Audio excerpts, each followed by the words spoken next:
1文钱，3缺1，手把手，5分1毛的，玩不起是咋的？钱都还在，还没被拍花贼带走，英子也还活着。连续6声钟响，复苏了钱一文的记忆。接下来他会将完全不顾他6个月的身孕，硬是把带着温度的1块8毛2抢走，然后不管这娘俩出门耍牌。看着钱一文一步步逼近，英子慌了，下意识地捂住了裤腰带。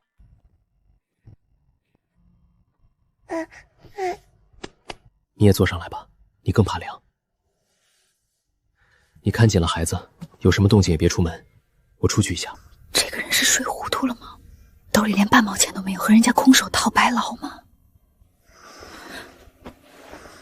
今天怎么这么痛快？不声不响就把钱拿出来了。你家里没老娘们儿，你哪儿懂？给老娘们点好处，趁老娘们迷糊的时候，要啥还不给？啊！你他妈还真使劲儿啊！不使劲你能长记性吗？说我可以，不能说我家。英子，快走吧，别汪磨蹭了，再不支起来，不等8圈下来又拉闸了。你们走吧，以后也再别来找我了。我靠！我他妈还就不信了，你这花尾巴狗今天还敢吃粮食了！滚犊子！既然重生了，我首先要阻止儿子被偷走，也不能做出抢媳妇儿那种混账事了。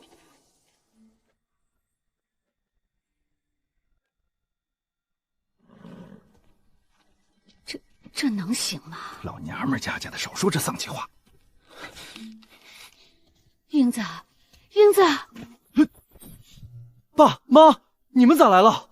啊，你在家呀？英子，快开门，爸妈来了。你拿这玩意儿干啥？我打算磨一磨，明天要用。你没和二狗子去？没去，以后再不他们混了。妈，按着那么咱们咋来了？你三姨奶病了，去看她了，顺便来这瞅一眼。妈，你们吃饭了吗？我去给你们做点儿。吃过了，发面馒头保着呢。又打你了？没有。那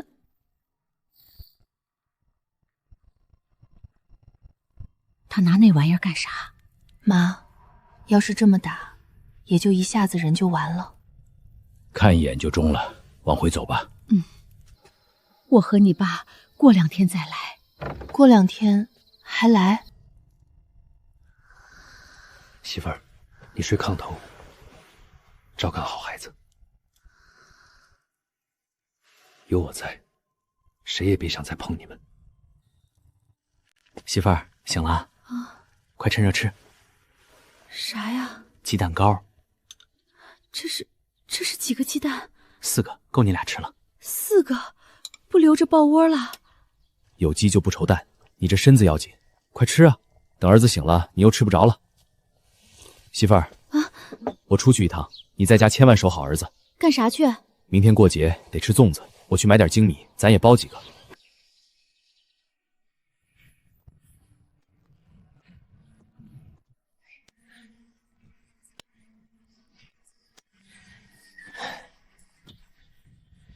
先把眼前的日子撑起来。玉植7分，柴胡2毛5，桔梗1毛7，生麻9分，苦杉6分。同志，重丰咱这不收吗？重丰是啥玩意儿？没听说过。啊，就是7叶一针花，那玩意儿没人要。把土抖落净了哈，不然扣你秤。放心吧，同志，保证不带土不带泥。6块9，同志，帮我看一下自行车，我马上就回来。你可快点啊，时间长了丢了我可不管。马上。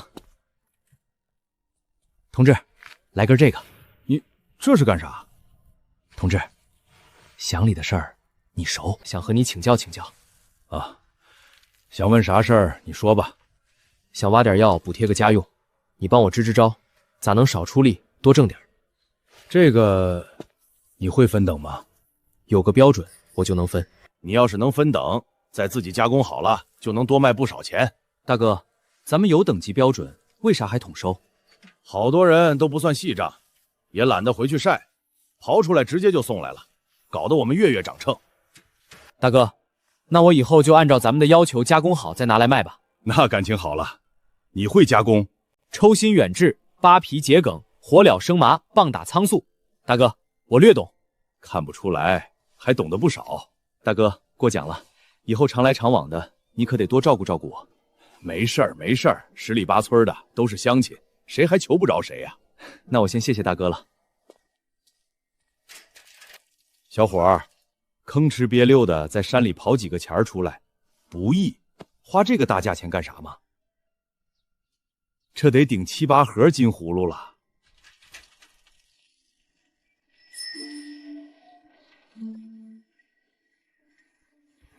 你今天手气好？运气不错。你以为我去耍钱了？不是吗？不然你哪来的钱？等一会儿我再和你说。我都说了，以后不耍钱了。那你哪里来的钱我在小青山上采了点药，去平安卖了。 ？6块9，这得多少东西才能卖这么多钱？不能挑，为什么？挑了更疼。好，那就不挑。满嘴的麻花先别给他，别再噎着他。儿子，来，爹给你洗白白。爸，你吃。儿子吃，爸爸不饿。你咋买这么贵的香皂？肥皂不也一样退泥？哪有这个香？你闻闻。别抹太多，抹多了晚上睡觉都蹭被头子上了。好，那就慢慢来。肉粽子哪有吃肉粽子的？你咋不买肥一点的？是不是还能搞出点油来？你帮我看着点火，火上不去，整不出那味儿来。没出息。开饭喽！你看着点儿，别烫着儿子。儿子，来，吃一口肉肉。你倒是吃啊！这是怎么了？太阳真能打西边出来？都不记得上一次他抱儿子是什么时候了。小钱多肚子小，不能吃太多，剩下的给妈妈和弟弟吃，你得多吃，吃出个2人份来。真香！呀，扎眼睛了！这么大的灯泡子，这得多少电？哎呀，忘了买几个鸡蛋了。没有，就别吃了。你别出屋，我出去一趟。昨天没等来拍花贼，今天还是不能太大意，万一是自己记错了日子呢？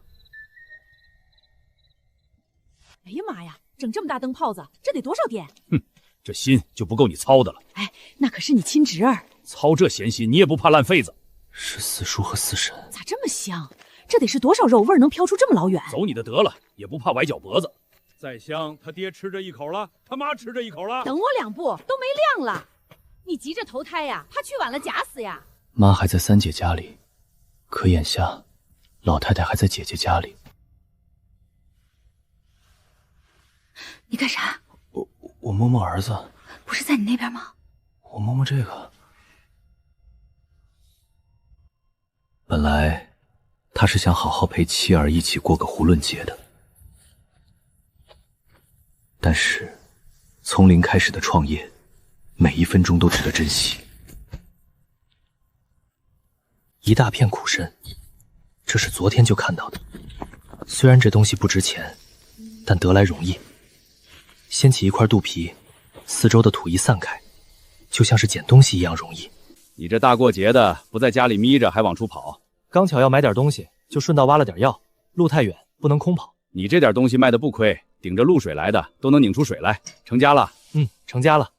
大哥，还得麻烦你帮我看一下车。去吧，去吧。大哥，合作社咋不卖秤呢？你看看你，这又是干啥？社会风气都是被你们这帮人给带坏的。大哥，细水长流。乡下人有几个能用得着秤的？这么多年，供销社就没卖过秤，想买得去县里。你留一盒抽吧。大哥，我不会抽烟。这玩意儿有啥会不会的？鼓捣就会了。小伙子，都有小孩了，几岁了？3岁多了，老二都快出生了。啊，这得交多少钱呢？我们夫妻俩都是少数民族，不算超生。哦，我说的呢，多大家底子敢这么干？大哥，过2天我就开始送分等的药材了，到时候我有啥不懂的，你可得多指点指点。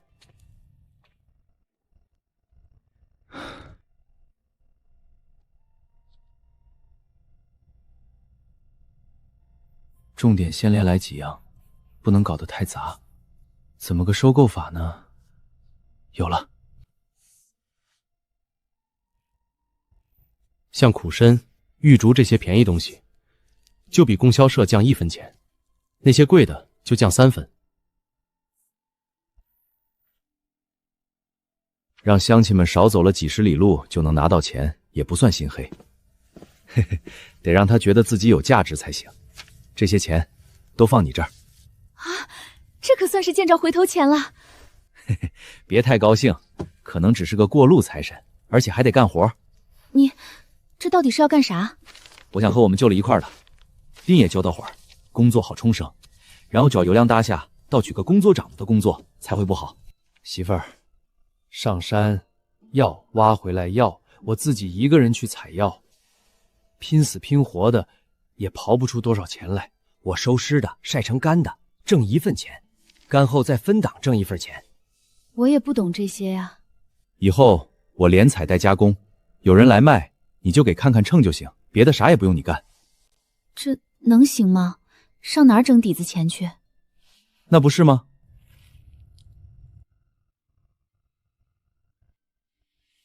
就这点钱能够吗？咱们一边收一边卖，慢慢的就倒腾开了，你就等着富婆吧。富婆是啥？富婆就是有钱的媳妇儿。几年了，第一次觉得放在锅台上的钱是安全的。这小子准瞄的时又赊账来了，尤其钱一文这种赖着不还的，真招人烦。李叔，借你块地方，把这广告贴一下。你要收药材？李叔，我这不是收药材，我是给平安供销社代收，最后还得多送到供销社区去。供销社给你小子多少好处啊？李叔，供销社给我1分钱的差价。好，好，好，赶紧挣点钱，把账还上吧。下个月就来查账了，你还不上，又得我给你垫上。李叔，给我拿1瓶胶水，先记上，嘿嘿，忘带钱啊。整点江湖贴上不就行了？还得花钱买胶水，啥时候来清账？李叔，你先拢好，1个礼拜之内我准还。你都欠了2年，要不是看在你死去的爹和老丈人的面子上，我早猫的跟你急眼了。李叔，你这么说话有问题，我老丈人比你都硬实，还得借你毛笔用一下。给你，你小子赊账不说，还得白用东西，而且还瞄的跟我一个文化人挑字眼儿，踏踏实实的取信于人，别第一步就让人害怕。知道了，李叔。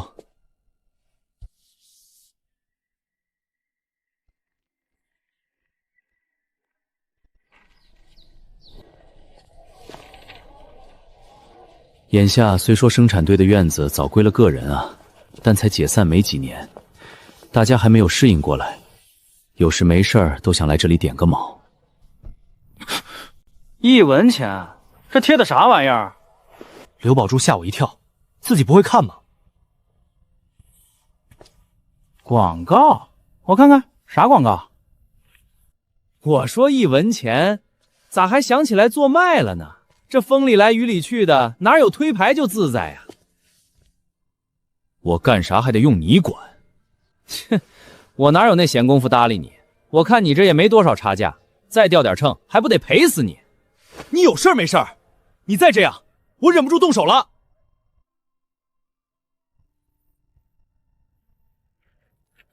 呸！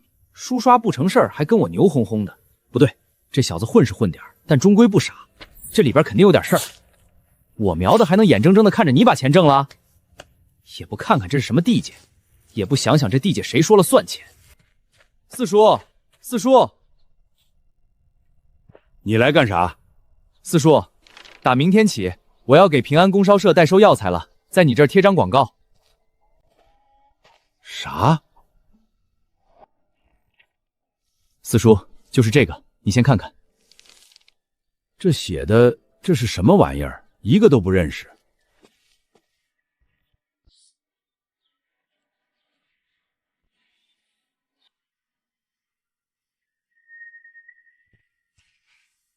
自打三哥去世以后，我从来就没有设想过，还能和这个败家仔坐得这么近。四叔，我爸去世的时候，你买的寿宽才花了多钱？现在突然旧事重提，你还能有心给我是咋的？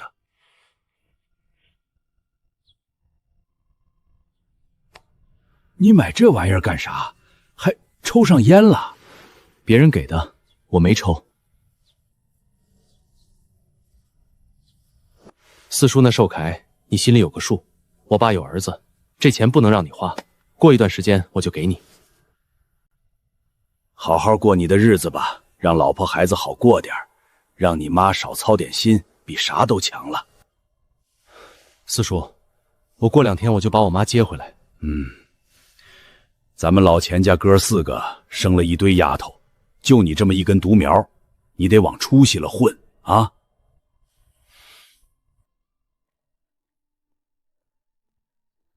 李豆腐酱今天咋没干豆腐呢？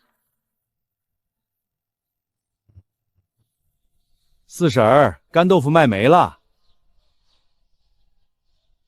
砖头子，我说你以后再卖豆腐，能不能先走我们这趟街？吃你点豆腐咋这么难呢？刘支书和李德福那趟街有钱人多，你就不往我们背街走了？怕我们不给你豆子？婶子，我都快40的人了，你咋还叫我小命？我儿子都给你学会了。你还能大过我去？谁让给你起这名了？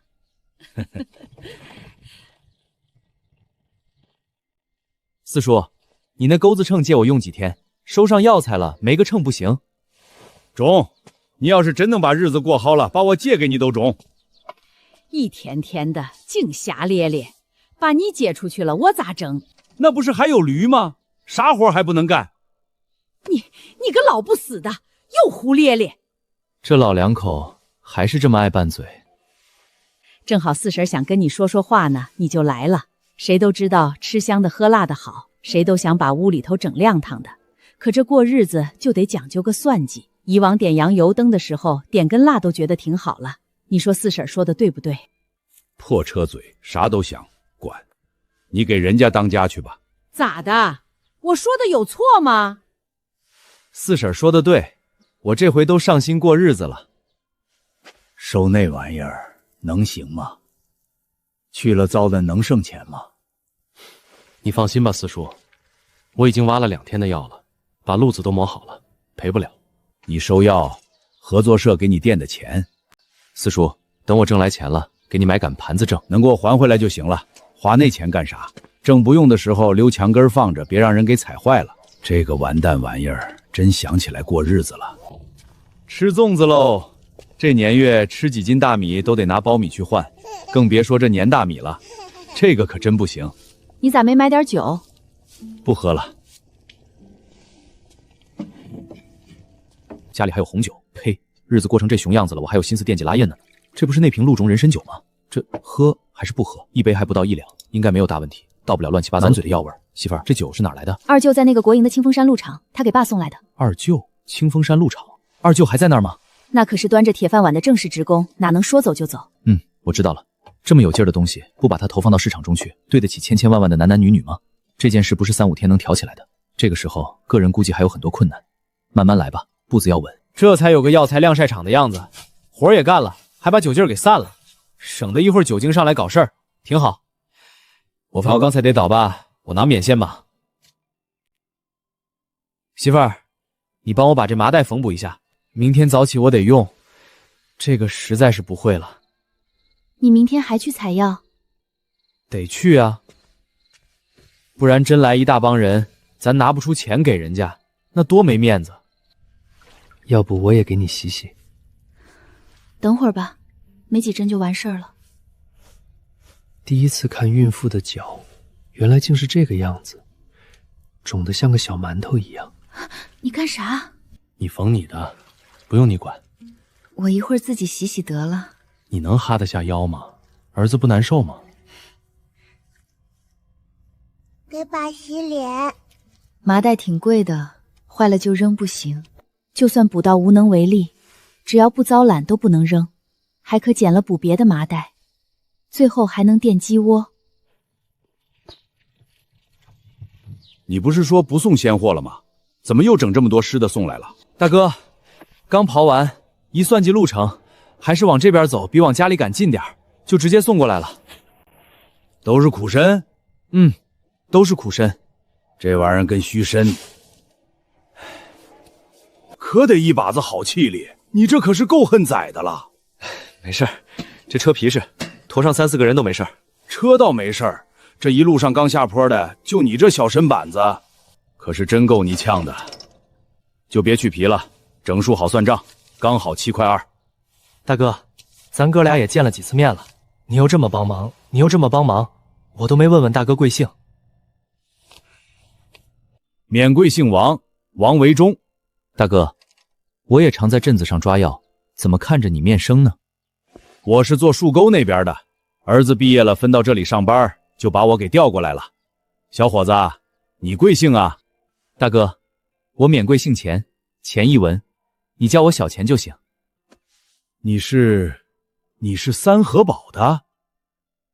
是三河堡的。原来那个电影放映员？对，就是那个差点搞出人命的放映员。这可真是好事不出门，坏事传千里。这么点破事儿，连一个从外地来的人都知道了。大哥，你再帮我看一下车。干啥去？去前屋买点东西。还有呢，家里老婆孩子的，还有个快要冒头的，花钱的地方不少，别乱花钱了。大哥，那我就不和你虚头假脑了。等我做起来之后，我给你来成条的。大哥，咱们收上来的药材是等着客商来采购吗？不是，到时候了，县里会来人统一拉走。那再往后呢？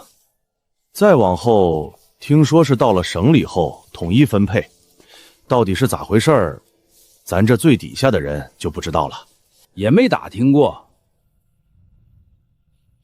那县里什么时候来拉这些药材？每个月的月底，反正就那几天，说不准哪天来。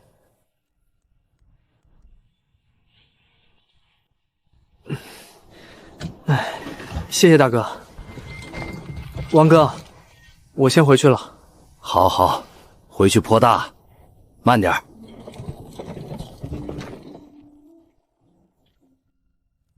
顺子，下回挖完了把土好好抖落抖落，这回就这么着了。再要是这样，我可就得扣你的秤啊！知道了，婶子。一共5毛6分钱，给你。谢谢婶子，明天我们再挖，我先拿回去洗一遍再来。这在屯子边上就挖到了。不能洗，你这一洗水都湿透了，不是更压秤了吗？难怪不长个儿，都让心眼儿给坠住了。给我，你去坐着吧，算明白账就行了。手上快没钱了。嗨，媳妇儿本来想让你当回富婆的，没想到成富婆了。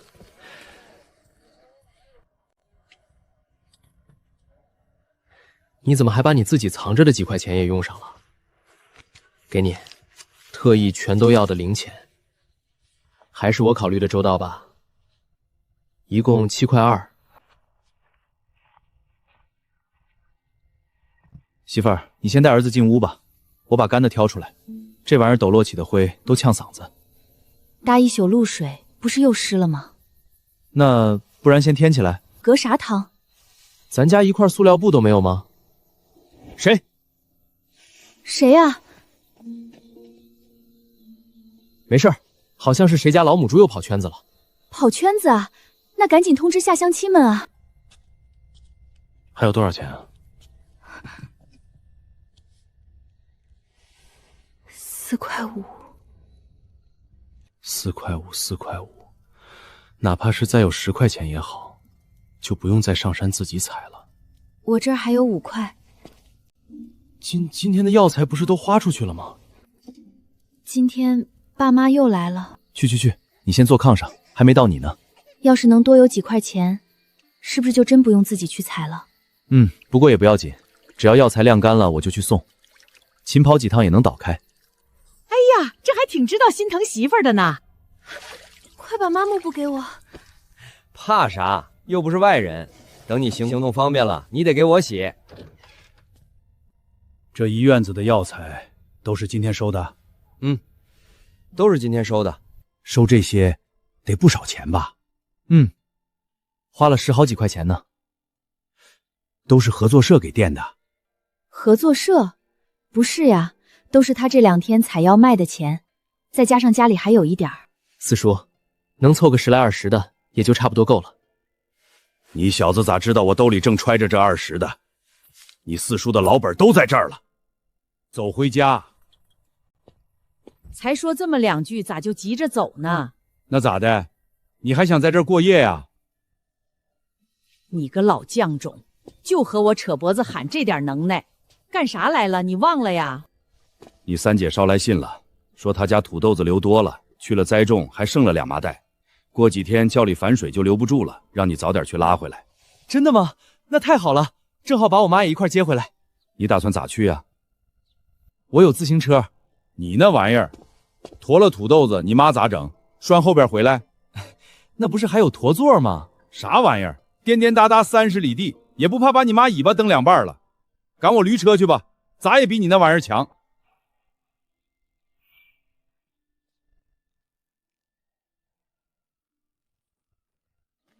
我再挖一趟，咱不能全靠别人。看昨天的样子，今天还会有更多的人来送药材。今天钱一文没挖太多的药，时间短，挖的也少，总共4块3毛2。王哥今天收获少，先给你来2盒，你先抽着。都不容易，哪好意思抽屉抄你的烟呢？这年轻人，你坐一边付钱就行，我来。英子，你去看看，好像是二大爷。二大爷，你咋不进屋？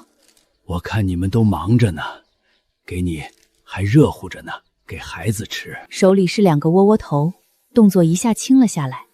以后别往这儿拿东西了，啥都不缺，你自己留着吃吧。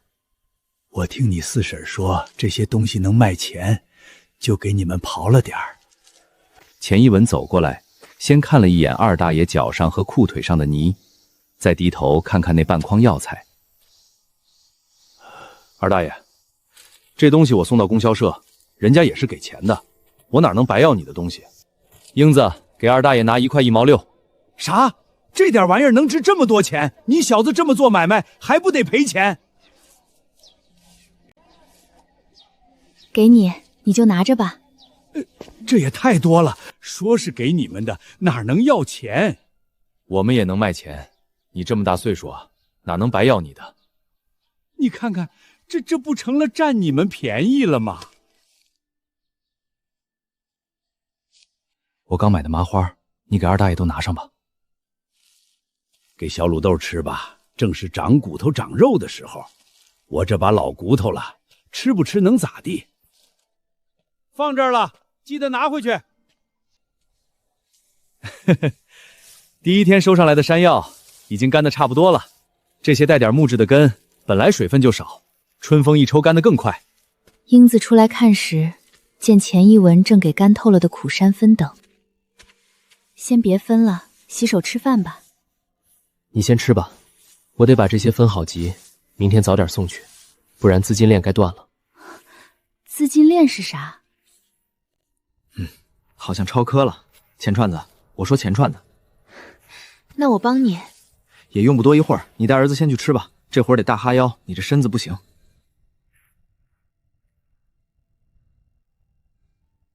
爸，吃饭饭。乖，跟妈妈一起吃饭饭。爸，举高高。好，把住了呀。快下来，你爸都没法干活了。儿子饿吧？来，先吃一口。我呀，爸爸坏坏。英子观察了一下，见钱一文正把那些粗壮些、没干掏的往出挑。媳妇儿，你瞅你，像给我指明路似的，我可不敢用你。指明路？我怎么觉着挨骂了呢？等到钱一文装好了2麻袋，天也黑透了。这时门外的黑影又出现了。这一次钱一文没声张，故意磨磨蹭蹭的一点一点往门口磨着。走你！哎呀，谁呀？这不是三哥吗？这么晚了不睡觉，你这是玩啥呢？你瞎呀？没看着人吗？你看你这话说的，要是看着了，我能瞪眼睛往你身上扬吗？三哥，你咋还猫我家后面呢？我撒泡尿不行吗？三哥，你这病得治啊！咱了？我看你都在那儿站了足有半拉点了，也没拉出一滴大来，怕是病得不轻啊！明明刚才你还说我没看见人，咋这会儿又说我在那儿站了半个钟头？这是咋了？三哥尿急，呲咱们家的墙根子，我一不留神砸到他头了。就屋里洗一把吧。三哥别半天了，你别耽误了人家事儿，整出大病来，你给治咋的？媳妇儿，这种人还是不往家里领的好。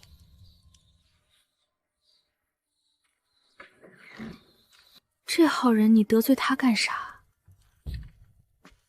你不知道，光我看见的，他就鬼鬼祟祟的来了2趟了，指不定又憋啥坏水呢。你都知道他憋着坏心眼呢，还搭理他干啥？像上回一样吓跑他就得了。媳妇儿，可不是我招惹他，是他先把我贴的告示都给扯了。你咋知道是他干的？也没准是谁家孩子看着新鲜，扯回去玩了呢。跑不了那个摆摊的，那广告撕下来根本就没拿走，就直接撕碎扔地上了。那你也不该得罪这种人。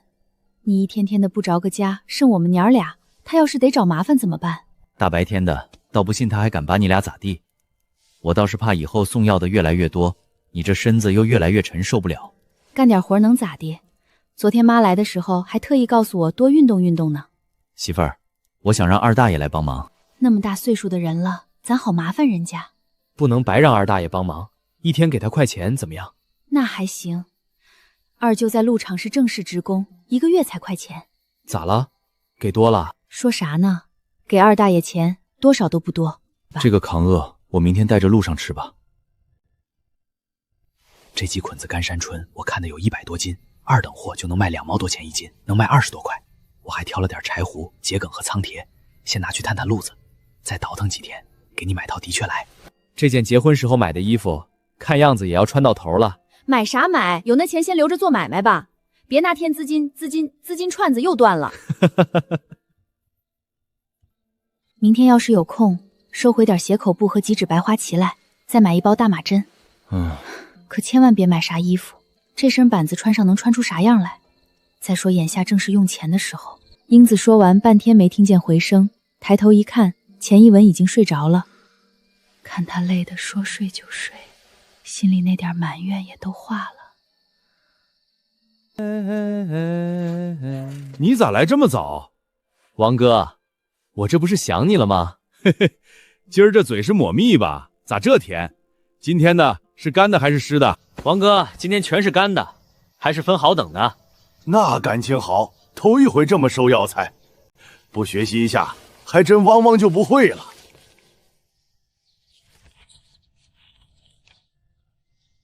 1等苦参2毛8，2等苦参2毛4，3等苦参2毛。黄芪1等是9毛6。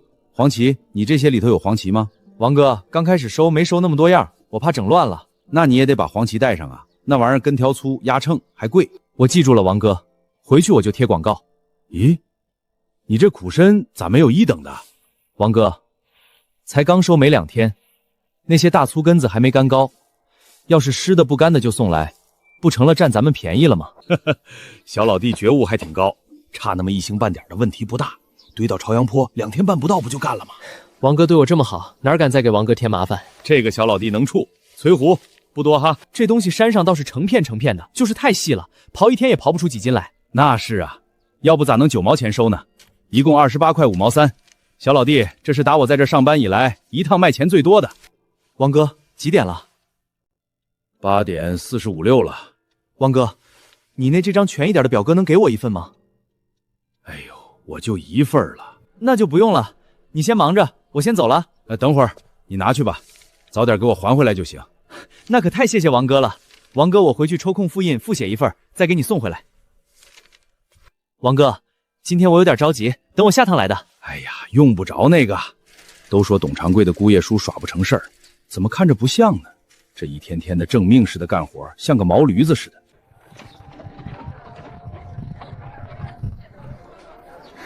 快点的吧，就剩几张小票了。媳妇儿，我这还有给你。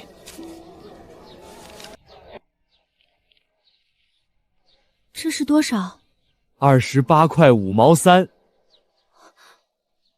卖的那么多。笑，下趟更多。二大爷累不累啊？累了你就歇歇，我替你一会儿。庄稼人干这点活还能累着？少整的虚头巴脑的，快去吃点饭吧。你们吃饭了吗？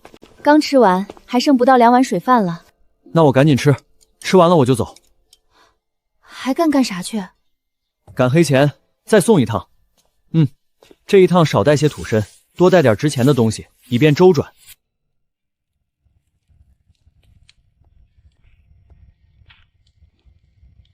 这个窝算是包不上了。什么东西这么香啊？酸菜土豆条，1碗鸡蛋酱，4、5颗羊角葱。媳妇儿，今天好丰盛呀！媳妇儿，咱家哪来的土豆？二大爷拎来的。二大爷，你和二大爷说让他帮忙了吗？说了，他可乐呵了，还说不要钱，咱到时候可不能不给啊。行，到时候你给。对了，晚上别让二老爷走啊，我买点好吃的回来，让二老爷喝一口。你这又来一趟，这是有多大一家子要养活，这么受累？王哥，来送货的越来越多了，我不多跑2趟，本钱周转不开。你这是干啥？我也没帮上你啥忙，一个买一个卖。王哥，你技不压等还给我支招，这就算是帮我大忙了。而且就算你这么天天敬着我，钱我还能多给你几块是咋的？那不都是小事儿吗？再说这也都是我的本职工作。王哥那可不一样啊，多一句话少一话这回事吗？您多一句话我这心里就踏实，少一句话我这心里就没底儿。你就拿着吧，咱哥俩还得长处呢。你今年多大了？咋了，王哥？我今年26了。哦，属鼠的，和我儿子同岁。哎呀，你看我这没大没小的，那我得管你叫声王叔才对啊。别的听惯了，你一改，别再把我闪着。你拿2盒回去。王哥，我不抽烟，你忘了？你不抽，家里还不得有个来人去且啥的？听好了，以后可不能再买了，挣点钱多不容易。没事，王哥，以后我们挣大钱，这点小钱都不算个事儿。那就等你挣大钱了再说吧。好，就这么说定了。我着急回家，我先走了。路上慢点儿。明天可别这么起早贪黑的了，多让人不放心。二子，感觉怎么好像不太高兴呢？没事儿，跟李豆腐酱子怄得点气。英子，你说你也是，跟他生那份嫌弃干啥？李豆腐酱怎么了？英子要称2斤干豆腐，他不卖给咱。这个老李头，现在这手工业者都这么暴躁了吗？这个李豆腐酱竟然敢拿客户不当一回事儿！你等明天我碰着他的。你别又惹事儿了，也不怪人家，欠人家2年的豆腐涨了100来斤黄豆，你说人家能不着急吗？人家说2句也不犯毛病，人家不指着鼻子骂就不错了。人家这不是卖给你了吗？你怎么还不乐呵？我花的现钱。那你更应该高兴才对啊！你看看整个三河堡，谁家能掏现钱买豆腐？好了，媳妇儿，我来做饭，你去李德富那儿打2斤酒，慢点走，不着急。咋的？这日子是不打算过了呀？看不惯你就一口别动，也没有外人，你整这些菜干啥？二大爷，没花多少钱。啥玩意儿没花多少钱？我可得信你，就这一盆子肉还不得1块多钱啊？二大爷，这得是多长时间没买过肉了？四婶也来一杯。齁辣的我才不喝呢，多吃几块肉不好吗？英子，来吃饭啊！你们先吃吧，我把锅台拾掇出来。这毛病可得给他改一改，家里来人不让老娘上桌子哪行？都一块吃吧，哪有爷爷奶奶嫌弃孙子的？你们先吃吧，他一霍霍，别人还咋吃？没事，我看着。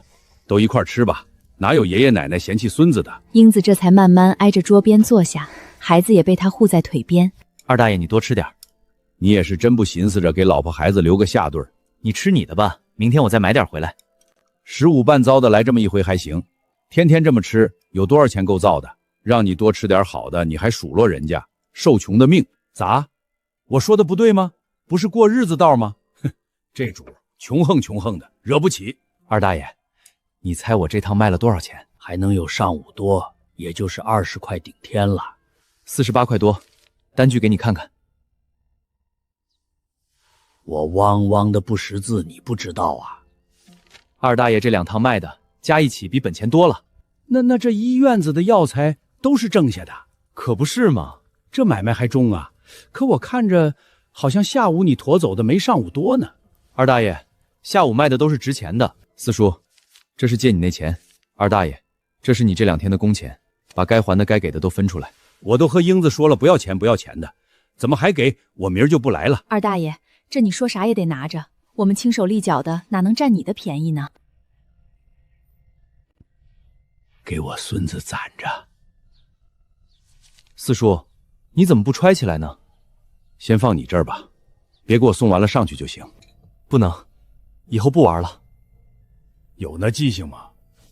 你汪汪的拧我干什么玩意儿？该瞎说啥？真就1碗凉水，让你给看到底了。他要是真能改了，这钱我就说啥也不要了。你咋啥话都往外说？钱一文一边看着四叔2口子拌嘴，一边掏出那包花生糖，拆开来递给2位老人1人1块。这带把的烟给我抽袋都白瞎了。二大爷，四叔说的你都听着了吧？我作证，你小子就好好干，不蒸馒头争口气，这钱就让他拿不回去。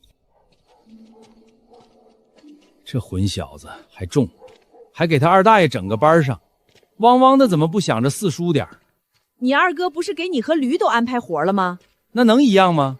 人家是正式的，我就是个临时工，啥汪汪的临时工工资也不提，不就是壮丁吗？四叔，回去慢点儿。这还能骑车了吗？这咋还冷不丁的上来虎劲儿了呢？不要命了？谁知道呢？自打节前我爸妈来那天开始，就跟变了个人似的。这人要说变也真是快哈，这些天真没出去耍。四叔他天天不是上山采药，就是往平安跑，哪还有功夫公玩啊？不行，是不是老钱家哪块坟冒清气儿了？四叔啊，咱可不能起得这么早，就是为了折腾老祖宗的。起来了啊？咋的？帮工还有错了？这都分好了，怎么不装起来呢？掌柜的不发话，咱也不敢动啊。干活不由衷，累死也无功啊。四叔，我看你们分的挺好啊，就是这仓庄得拿鞋底子在簸箕里好好搓一搓。搓它干啥？四叔，仓出这玩意儿就是这么个收购标准，得把须根子去掉。把须根子搓掉，搓秃噜皮了，那得掉多少分量？你小子是不是有点虎？四叔，你就听我的吧，气强颇美，你侄儿干不过你。说到药材，你可真没我懂。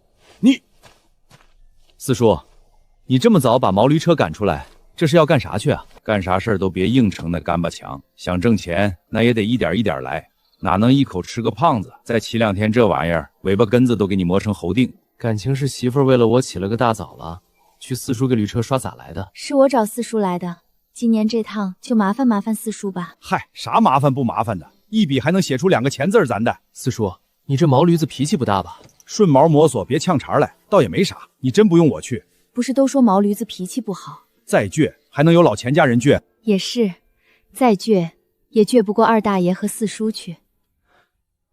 四叔，你在家帮我干点别的活。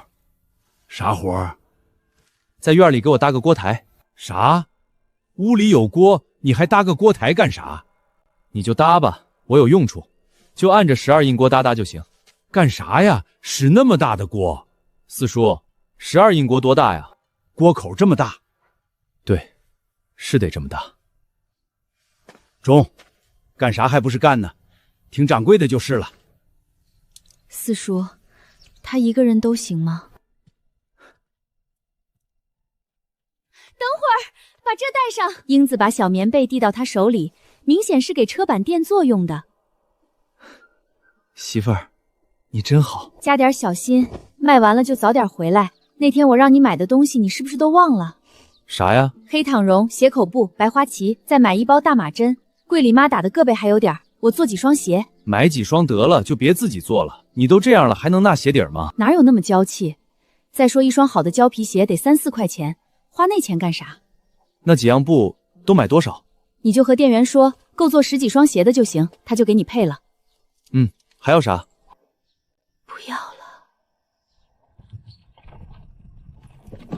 英子站在门口望着他走远，手还按着那条小棉被留下的余温。是鸟枪换炮了呀？那整的驴车，王哥院子里成堆了，自行车倒腾不过来了，借家的驴车。好好，越滚越大了，好好整着，攒点钱自己拴一化车。难怪四叔和老丈人都整个私家车，看来这驴骡还是比人有用。这一趟卖的钱足顶以前的4趟啊，都来平安好几趟了。今天得去看一趟老丈人了。这一趟可是真没少卖钱。王哥，去了底子钱也没剩多少了。同志，这些东西哪种的样式比较新一点？这都是新到的，自己挑吧。同志，你帮我参谋参谋，20多岁小媳妇儿该选哪种好点呢？个人各有喜好，我哪知道你媳妇儿稀罕啥呀？那你就按你的喜好帮我挑一下吧，我真不懂这东西。你到底买不买？买！谁说买礼物非得花大钱？1块8毛钱，花点心思，照样能让媳妇儿和孩子乐乐呵呵的。谁来了？英子女婿1年多了没上门了，他咋还来了呢？会不会是那天？爸，下班了。你拿来的？买这么些东西干啥？有那钱你琢磨着把日子好好过起来吧。他哪来的钱？这准是又把英子那几块钱给抠出来了。不对呀，要是钱到他手了，还能想起来给我买东西。你哪来的钱？这酒可不便宜。我知道您要问这个。爸，我这几天在三合堡收药材呢，今天正好往这儿送药，寻思着来看看你俩。收药材，那玩意儿能挣几个钱？挣不了几个钱，但是眼下看还行。今天这一趟就卖了快170多块钱呢。啥玩意儿？170块钱？那得多少药材啊？7、8袋子呢。我交来的都是分过等的，干的就贵点。我骑自行车驮一趟还能卖20、30呢。干几天了？你和我妈去的第2天，我就开始上山采药了。本来想早点来看你们，但是前几趟来时间太紧，就没过来。哎呀，你看你这孩子说的什么话呀？那天我们就是上你三姨奶家，顺道到你们那儿看看。吃饱了吗？再给你盛一碗吧。爸，你别下地了，吃饭吧。可等钱一文跟丈母娘说着话到了院里，他到底还是拖拉着鞋撵了出来。这些拿回去给英子和孩子吃，我这啥意也不缺。爸，这几天我一直给他们买，现在车上还有呢，这些你们留着吃吧。妈，这锅不用了。大锅太占地方，换小的了。妈，要是暂时用不着，我先用几天，我那小锅太小了。拿去吧。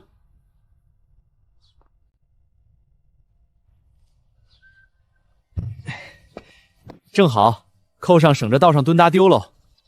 你使这么大的锅干啥？泡制药材。爸妈，你们回去吧，我先走了。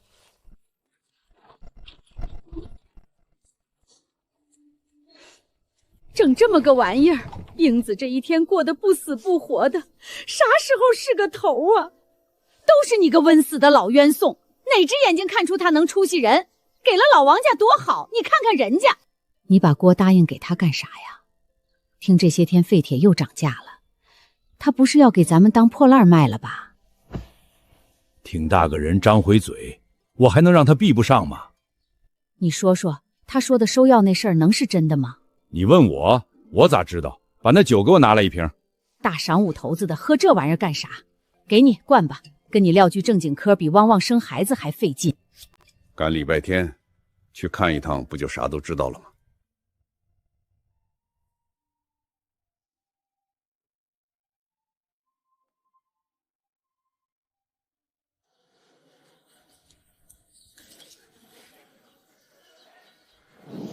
那不是三湾子吗？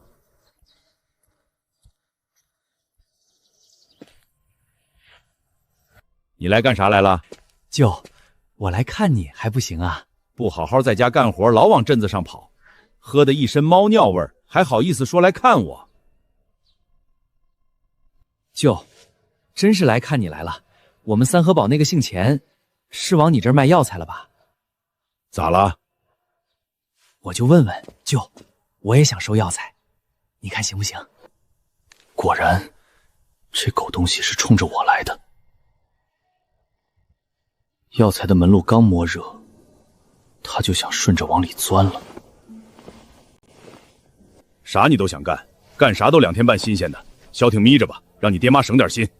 舅，你看你这话说的，他1文钱都能干，凭啥我不能干？哼，就算你们老刘家烧高香了，也别总惦记走歪路子。哼，人比人得死，人家能一天骑车直达2个来回，尾巴都铲坏了，靠吃索密通顶着。我家有2马大车呀，那有像他那么虎干的呢？行，我不小瞧你，你明天给我送来点，我看看。这狗东西还真想顺着我这条路往里钻了。等刘宝珠走远，钱一文这才从树后慢慢探出身。既然他想跟着学，那就先把门路再往前推一步。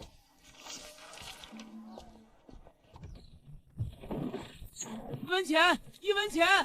干啥？我没功夫。不是找你玩，找你有正经事儿。啥事儿？快说，我着急呢。你能不能借我2块钱？1块，1块也行。咋的？又输了？不是，我妈脚脖子崴了，下不了地，想给她买点3、7片圣经红药啥的。老葛头子他不生给我。这回的心酸不是装的，是真急到没法了。有的就抓紧还我，我这也是5马倒6羊的买卖，钱也紧。1文钱，这都是你卖药才挣的。有没有啥我能干的？我白帮工。赶紧买药去吧，硬伤还敢挺着？好，过2天我有了立马就给你。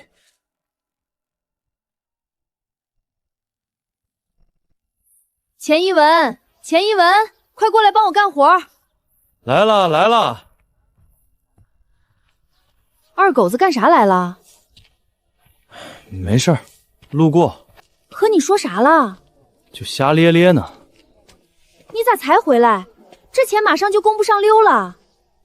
趁着相邻屯子的人还在，这一拨人得先把名头放出去。总算弄好了，相邻屯子的人还在，趁着人多把广告打出去是正经事儿。呀，这又新加了这么多样。钱小子，七婶不认字儿，你给念念呗。先等我一会儿，这做上买卖了就是不一样，走道都有模有样的。艾蒿2分5一斤，小根蒜5分1斤，婆婆丁连根带叶都要4分5一斤，扁絮就是扁猪牙3分1斤，桔梗都认识吧，1毛5一斤。哎呀妈呀，扁猪牙也是药啊！这玩意儿俺们家院子就能划了1麻袋。那你还不麻溜往家跑？一会儿你家院子里准保一院子人。这一会儿我家老头子把老母猪放出来，咔咔一顿造，1顿都能让他炫进去2毛钱。本钱还绷得紧，他这边又把摊子支得更大了。哪整这么一口破锅？这得搭多少油才能炼出来？白给的还挑拣啥？要是白捡的还重。豆腐，新出锅的大豆腐。你等会儿干啥去？媳妇儿，你别多想，我就是去和卖豆腐的说2句话，你放心吧，我马上就回来。这欠账不过小年的规矩，你钱小子也不是不知道。你这点豆腐账都过了1个选年了。李哥，100多斤黄豆没就这几天，等周转开了我给你先钱。那我就再容你几天，你可得抓紧啊！李哥也是顶门过日子的人。李哥，你就把心放肚子里吧，准保不带差事的。3、4、5、6个吧，没准儿。最远能跑多远？黑瞎子沟和3丈岭还去过呢。那可是真正的山里，买啥啥贵，卖啥啥严。李哥，咱俩合伙干点事儿呗。啥事儿？让我玩看钓鱼，我可坐不住。李哥，那些事儿我哪能找你？你天天跑空车回来，不如帮我在各村收点药材。收药材？我就按定好的数给你，100斤的药材，你就多拿5份辛苦钱。那就是1车药材下来，我还多攒点辛苦钱呗。你挑桔梗、黄芪、黄精和柴胡这种贵的收，一天多攒出几天的饭钱，还不跟玩似的？真要是像你说的能多攒点，那我试试吧。你试一下就知道了。李哥，那是价格，你拿笔抄下来1份。这人脑子一转，路子又被他扯出去一大根儿。英子，你来。你这钱不对账啊。差多少？差10多块多呢。哎呀，这老两口啥时候偷摸给我放里的？我怎么不知道呢？你又不老，怎么就不能带？等孩子生下来，咱还得往17、18了打扮呢。儿子，你看看这是啥玩意儿？爸跑了。二大爷和四叔被英子让到了屋里，一看钱一文正分罐头，转身就都出去了。给孩子留着吃吧，他吃的日子在后头呢，你不吃，让我们咋能下去这个口？好，我吃。这也太甜了吧！这得是放了多少糖啊，都齁得慌。一屋子人都被二大爷这一口甜的愣住，连屋里的气都跟着松了下来。今天这一车卖了多少钱？没卖多少，没卖多少，总得有个准数吧？没个正经，跟二大爷说话还招三不着四的。二大爷，你别听他的，今天卖了快170了。啥玩意儿？二大爷以后卖的钱一天天见涨，你可别老是这么激动啊！再有个3长，破车嘴，啥都说。二大爷还能生我气咋的？二大爷是不是不生气？我要是真有个3长2短的，看谁给你干活。这锅到底是谁家的？一看也不是啥正经过日子人家，整这个埋汰。我老丈人家的。小兔崽子，你汪汪咋不早说？怕啥？骂亲家不是伟大民族的优良传统吗？你当着亲家母面咋闹都行，可这当着侄媳妇面说这个，这成啥输蝈蝈了？你先把缸里的水打满，然后把给我妈买的那块肉输到井里拔上，明天咱妈回来再吃。能替我想着给妈留点好吃的，媳妇儿你非常值得交往。去，别跟我这肉麻了。买这玩意儿吃，多亏得慌，吃一半扔一半。二大爷这么多呢，你捡他剩的干啥？小孩子吃剩的有啥可嫌弃的？再说这还有肉呢，扔了怪可惜了的。你呀，就这命了。明天去接你吗？用不用我给你当司机？这趟下来，我看这驴还挺老实的。那我可就不来了哈，地里有活。行，等我忙不过来再找四叔。这汪汪的，半夜就得给你起来喂驴，这跟给你家扛活差啥呀？不给钱还得搭钱。看样子这是不信任我啊。你今天咋想起来去我妈家了？自己老丈人家不去，难道还等着别人去孝敬啊？看来自己睡炕头的地位算是保住了。近水楼台不必客气。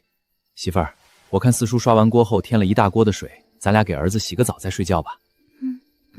车不动的时候就把这草袋子给他挂脖子上，别不是自己的驴就不知道心疼。昨天回来的时候肚子都塌坑了。昨天你也没给我带啊？你老丈人也是，光把你给喂了，也不说给驴一把草吃。他家又不是不养牲口，在这供销社收了2年的草药，也没见过一个这么下力气的。一样约完了秤，合计又卖了269.5块。王哥，我去一下，马上就回来。王哥，我给你扔那儿了，我先回去了，明天见。老儿子，你咋来了？哎呀妈呀，白瞎了！妈，我来接你回家。有啥话快进屋说吧。大祥五肚子的，不晒得慌啊？你咋买这些东西？这得花多少钱？你哪来的钱？三姐，我挣的。干啥挣的？卖药才挣的。那也得省着点花。来我家还买啥东西啊？马上就又添人口了，那哪儿都得用钱。三姐，给孩子买的，也没花几块钱。有了钱也别去玩了。三姐，自打收上药材以后就再没玩过，以后也不玩了。真的呀？那我老儿子可是真出息了。都说多少回了，妈，你咋不吃呢？妈，三姐，今天来送药的人一定会比昨天更多，我带着妈先回去了，改天再来。去吧，回去注意安全。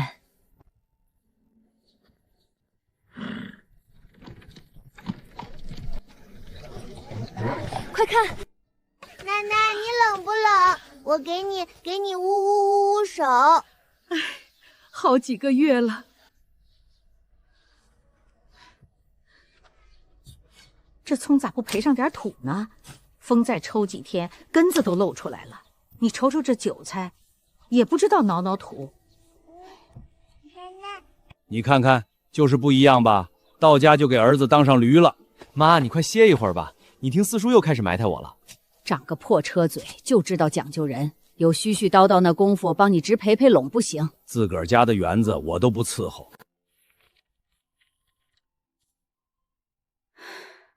媳妇儿咋了？算账都不舒服。二狗子昨天来找你，你还没说明白呢。到底他找你干啥来了？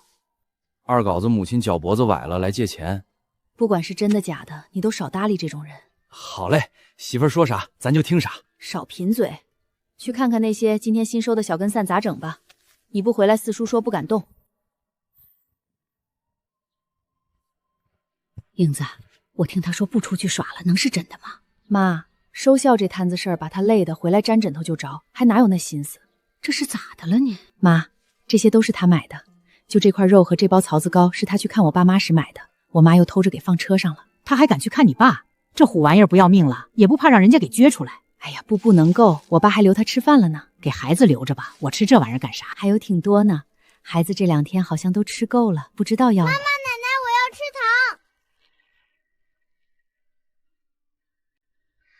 糖。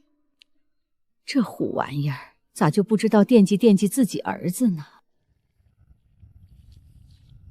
买卖人算的就是精啊！咋了，四叔？收了半把袋，都没说留几头晚上吃。四叔，那你不早说，啥好玩意儿留几个不就完了吗？那可不行，出不来分量，还不得赖我？你能吃多少？你侄儿还不至于抠到那地步吧？哟呵，二大爷行啊，还知道留后手了。给黑心地主扛活，当长工的自己不长几个心眼儿，还不得饿死？干啥没点算计能行？二哥，来一个这个吧，这个没了辣气儿。去别拉子去。英子，再给我拿10个钱。他说要你就给他啦，咋都不问问他要钱干啥？妈，挺大个人了，这点事儿不用尽管。依我看，你还是把紧点儿，这钱最好别到他手。真要是又下场了玩练了，你可就拽不回来了。英子看着门口，轻声说：“现在这个家里1分钱都得从他手里过，拽出几张去，咱们谁能知道啊？还不如就相信他一回。”倒也是这么个理儿，可咋整钱？钱一文走到刘忠家门口，脚步慢了下来。这可真是想钱想疯啊！猪肉才1块7、8一斤，他一个倒架子牛还卖2块钱一斤。钱一文眼神微微一动，没插话，只继续听。院门口围着的人群还在指指点点。可不咋的，我听说这牛是从骨上硬刮下来的，那肉指定的发财，能好吃？嗨，这牛要是没点老病，人家能那么便宜卖给他？活汪汪该。他盯着院子里的那头牛，心里已经起了念头。头年这2头牛牵回来的时候，子牛不吃草，难道再反感这爷俩也得去看看？刘叔，杀牛啊？这肉咱们咋卖的？钱一文问的是肉，眼睛却盯着牛尾巴后头刚掏出没一会儿的下水。2块钱一斤不赊账，2斤要哪块？这汪汪的哪是不赊账？这不就是说给我听的吗？窗台上摆着的不是账本，是你们老刘家家谱吗？刘叔，这肋巴条子咋卖？你想要的话，5斤给你算1斤肉。他顺势蹲下，盯住了那副下水。刘叔，你这下水咋卖的？我妈牙口不好，这牛肠子、牛肚子要是煮得烂烂的，正合她吃。啥？哪有这么说话的？还你这下水，你到底要买啥？不买别在这耽误我功夫。你看你咋还急了呢？你要买也给你5斤折1斤肉钱，要不要？那我要了。刘叔，你给我把牛肚子翻了吧。我是给他折腾完这副老长老肚，一手焦黄腥臭的，给人家再去称肉，谁能乐意？哼，不卖了，自个儿留着吃。要不估个墩儿，你看着出个价，回去你自己收拾去吧。这玩意儿咋估啊？也不知道翻肠子倒肚子这活我二大爷会不会？有啥难的？长手的就会。刘叔，你出个价吧。一堆破烂东西，收拾利索也出不了多少干净东西，还挺费工。给5元，给5元你拿走。啥玩意儿，刘叔？这点破下水要我5元？你这也太黑了吧！还得我自己收拾，我帮你干活，你怎么这也得给我留点工钱吧？那你说多少？顶多3块。4块。刘叔，你要是诚心卖，我再给你添5毛；要是不行，可就拉倒了。你拿走吧。 6块5，还够买2回的。你说啥玩意儿？这不是盼着我的牛死光吗？没事没事，我说我得赶紧回去了。哟，1文钱，今儿咋有空来我家串门了呢？进去再坐会儿。不了，还得回家翻肠倒肚去呢。咋不买点肉呢？这玩意儿腥臊恶臭的，咋能吃得下去？我儿子都不吃。哪有那闲钱吃肉啊？能吃上一口下水就不错了。哎呀，这什么味儿啊！王胜利被熏得连连后退，脚下一滑，直接掉进了沟里。三湾子一愣，回头看向沟里，脸色都僵住了。三湾子，你领导掉沟里了，你倒是他把手啊！你这群众当的可是不及格啊！你！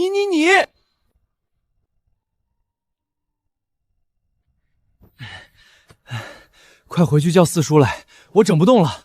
我跟你抬吧。你不行，快回去叫四叔来。四叔赶来，把袋子拎进屋，往地上一放，牛下水哗啦一下摊开，屋里顿时满是腥味儿。买这玩意儿干啥？你小子这又是给我找活干呐！难怪这牛前2天把老孙头他孙子给顶了，原来这么大的胆子。哦，牛黄。听人说这玩意儿不是长在牛肚子里吗？咋跑苦胆上来了呢？牛肚子是装屎的，哪能出这么好的东西？好好看你的得了，别老瞎巴巴，别说话，做手术呢。钱一文屏着气，小心往外挤牛黄。一颗鸭蛋大小的大牛黄带着几颗小牛黄陆续滚出来，他眼里一下就亮了。这是上天看我重生不易，见怜我的妻儿老脑，给我们送钱来了吗？媳妇儿，放到阴凉地方，千万保管好。这好像得有1斤多大，大的分量了，价值嘛，可比黄金都值钱。妈，一会儿你8成得吃点苦。白汪汪的从小疼到大，值钱玩意儿给媳妇儿了，吃啥苦咋吃？王胜利回到了刘忠家，越想越不对劲，站在牛棚边对着死牛和那滩血水来回大姑父，这耕地的大牲口怎么还杀了呢？一口草也不正经吃，光滋溜喝水，5更半夜摸不是好生的叫唤，叫的这个烦人，还老拿脑袋比划人，一来气儿就让我给宰了。这怎么和我畜牧的同学说的牛黄特征一样的？大姑父牛胆在哪儿呢？我看看。钱小子买下水都让他一块包走了。什么？大姑父，你咋让他给拿走了呢？那牛胆里好像有牛黄啊！你咋知道的？我听别人说的，半夜叫唤，不吃草光喝水，眼珠子还发红，这样的牛10有8九是长了牛黄。刘忠一听就急了，这可咋整？都卖出去了呀，还能找人家要回来吗？王胜利想了想，眼珠一转，立刻又有了主意。别着急，我来想想办法。老弟，你和我去他家一趟。哎呀，王领导来了，你看看，领导来了，我这连盒烟都没有，也没啥可招待的。领导同志可别挑我们的不是啊！不用客气了，刚掐完。领导都是无事不下乡，王领导来我家是有事儿吧？这不是我妈病了吗？老中医给了一个偏方，得用牛肝和牛胆。听说大姑父杀牛了，我就急3火4的跑来了，到了才知道被你给买走了。行啊，领导就是领导，和咱们老百姓真是亲连心呐。这可真是一点老百姓的便宜都不占啊。媳妇儿，烧点水，连牛心一起呼上。王领导就是这胆儿不全乎了。咋不全乎了？你弄破了。我妈有个迎风流泪的毛病，人家说胆汁能治，我就把胆捅了个窟窿，给她积点胆汁，泡了点酒。这老儿子可真是汪汪亲生的呀。王领导，这牛病的可真是不轻，胆里全是硬筷子，贼硬的，使好大劲儿才碾碎。王同志，胆在柜盖上呢，你自己拿吧。几毛钱的事儿就算了吧，就当我们之间联络一下阶级感情了，这哪好意思呀？王领导，要不你俩喝点酒再走？不了，谢谢钱同志。哎呀妈呀，我侄儿可是笑死我了！一片干叶子加一个夹苦枣，硬是换回2块来。这一大堆下水花了1块5毛，快赶上土豆子贱了。一个破玻璃瓶子还得给要回去，你这就有点过分了。咋的？我的东西我凭啥给他？毛都不能给他。冲刘忠那狗来看，跑不了他卖切糕的电影片子的事儿。就算是我冤枉他的，那房子呢？我一看见那房子就生气。你让他给我等着，迟早有一天，我姓钱的还得住回去。有种！钱小子搬家那天，二大爷给你打锣放炮。二大爷，你且等着吧，指定不让你失望。二大爷这辈子能跟着你风光一回，也算值了。我看你从牛肚子里掏出来的那些玩意儿，好像和苦胆里的牛黄也没啥两样，咋那个就不是呢？二大爷看着一样，那成分可差太多了。胃里的是牛铁毛的时候吃进去的毛团子，消化不掉又排不出去，时间长了就形成结石了。要不然我能给他，你小子也是够坏的了。再坏，能坏过刘忠和三湾子去吗？给你，你汪汪的也尝尝这玩意儿啥味儿。妈，这味儿挺好啊。味儿好？那这半碗你都喝了吧？真的吗？还真不喝酒了？行，我喝。你要是能再把酒给戒了，2碗我也喝。妈，胆汁这东西对你的眼睛有好处，但就是不能多喝，有毒性。好，那我更该喝了。你啥时候懂这么多的？啊，在省里学习放电影的时候听别人说的。今天这事儿，就咱们自己家人知道，可千万不能让别人知道了。喂，别忙活了，你侄儿小子说你呢。说我啥？真拿回来了，你小子可真有能耐，咋办到的？大姑父，一个乡下小子能见过多大的世面？我要是晚去一会儿，这点好东西都得让他给糟践没了。这么多，这得值多少？这东西1克就是80多块钱了，而且1年能涨好几回价呢。1、2、3、15，妈呀，这点玩意儿就值1450。大姑父，是1克，不是1颗。论克，这还不得有2斤？那可就是1000克了。这么多的钱，都快抵上三合堡1年的供粮款了。哥，这玩意儿上哪儿卖去啊？先别着急，等我找个懂行的人，先给估个价再说。告诉你哈，少打这点玩意儿的主意，不到亏劲儿的时候不能动。郑丽啊，我就怕他3分钟热情，过了这个劲儿又不着调了。上回我给他找那个粮库打烧的活多好，还给发衣服呢，他干长了吗？三湾子一听这话，酒劲儿腾的一下就顶上来了。爸呀，你看看你给我找那工作，哪有20多岁去给人家打更的呀？喊啥喊？顶多混3年就能转正了。这年头干啥能比端上铁饭碗强？你咋不去？我去了，这大队领导谁能干得了？三合堡能离得开我吗？大姑父，你知道这收药材的力有多大吗？上山挖药的事儿，小时候也没少干，一天累死累活的，也卖不了几个钱。那是以前，现在不一样了。大姑父，你错了。来之前我特意问我爸了，那个姓钱的他是收了尸的之后加工过后再卖，利可都快翻一番了。真有那么大的利？听我爸说，光今天他就卖了小300。爸，1文钱全家抠遍了，也不见得能拿出5块来。可就这几天的功夫，就能让他给折腾成这样，你笨想也应该能知道是咋回事吧？这是我看在胜利的份上，我可告诉你，你可别指着我给你拿钱，最多我能给你出50块。大姑父，那就这么定了。如果周转不开，我来帮他想办法，我来监督他，你就放心吧，大姑父。那可太好了，谢谢胜利哥。三嫂，我看你就别去了，本来这一大车都够驴呛了，还得拉你这100多斤墩子，感情不是你的驴，你倒是不用心疼。就知道心疼你那酱跑，行了吧？四叔，我妈陪我多好呀，这不就是最幸福的日子吗？行，真拿你们没办法。你赶车的时候慢点儿，再给你妈垫吧喽。好嘞，四叔你放心吧。就剩这么2寡子远了，咋不走了呢？磨磨唧唧的，等着敲锣打鼓出来接你啊！妈，王胜利他爸你认识吗？那一会儿你就假装不认识就行。啊，行。王哥今天精神不错啊，这一身蓝底卡，老远一瞅，跟刚才进屋那2个小请酒人似的。嗨，老胳膊老腿了，哪还能和年轻人比？今天又没少拉呀，把前2天收的都给拉来了。都拉来了，家都空了。空了，可得抓紧收啊。钱一文一听，心里立刻明白了，这一车又卖了319块4毛钱。300块钱，这要是搁在以前，一家人大半年的工分啊！妈，你拿这10块钱去供销社，花不完别回来。王哥，马上月底了，这都忙起来了哈。可不咋的，又分等又装袋子的，折腾死个人了。着啥急，慢慢来呗，弄不完还有下个月呢。那可不行，后天县里的大车就来了，交货的时候里一半外一半的，又得挨批评了。王哥，用不用我帮啥忙？快忙你的吧，趁这几天多收点，再过些日子，等叶子展开了，跑了浆气，就扣不住秤了。王哥，我那儿开始收黄芪了，我看别的药材都没有备注，就黄芪后面一堆的备注，还让按等级理成小把。这东西好，需求大没？黄芪的要求怎么这么高呢？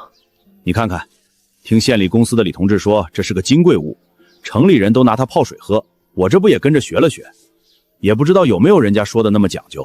王哥，这东西最好拿蜜镇一下，炒它受焦黄的才好。啊，我哪会那个呀？王哥，下回来我给你带点。你刚才说的县药材公司的李同志，就是每个月来验制体货的吧？对，就是他。用不用我给你介绍介绍？不用了，隔着锅台，咱不上炕。妈，你这买的都是些啥？怎么一点吃的都没买呢？这不是吃的吗？钱一文被逗笑了，王维昌在旁边看得直点头。要说这过日子，还得是岁数大的人。这些东西哪样不是过日子正用的？王哥，你帮我筹着点车，别让小孩往前凑，我一会儿就回来。妈，刚才那些东西花了多少钱？可是没少花，花了4块多呢。妈，你留着吧，这个你也拿着。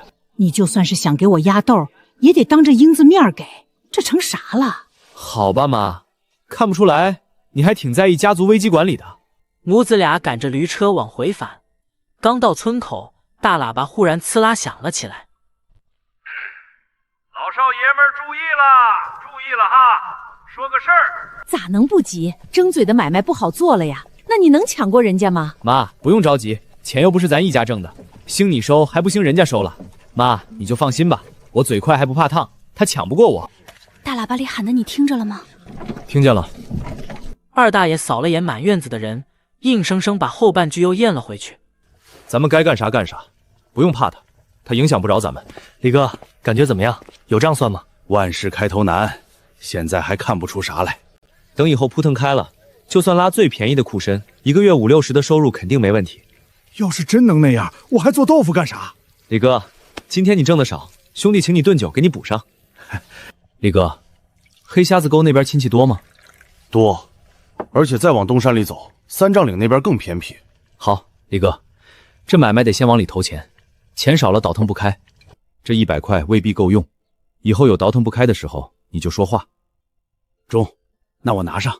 太偏远的地方收购价你自己定，大老远的还不得给毛驴子多添2盆料？明白明白。李哥，你就好好整着吧，说不定以后你就真不用做豆腐了呢。那可不中，整个三河旺就这么一个好豆腐酱子，他不做豆腐咱们吃啥？你就惦记着吃豆腐，钱挣多了，天天给你买牛下水吃不好吗？啥好东西常吃还能没够？我听说他家也收上药材了。今天开始收的。李哥，他们家要是给价高，你卖给他家也行。兄弟我没话说，我哇哇的勒他，有哪闲工夫我还给毛驴子梳梳毛呢。刘宝柱家在村子中间，西半街的人想来我家，非得从他家门口过，不行，不能坐以待毙。四叔，明天给我干点活呗。你看你这话说的，四叔哪天没帮咱们干活？哎呀，四叔，我不是这意思。啥活？四叔，明天你带上镐，帮我挖点羊蹄叶子。那玩意儿也是药材？是药材，叫土大黄。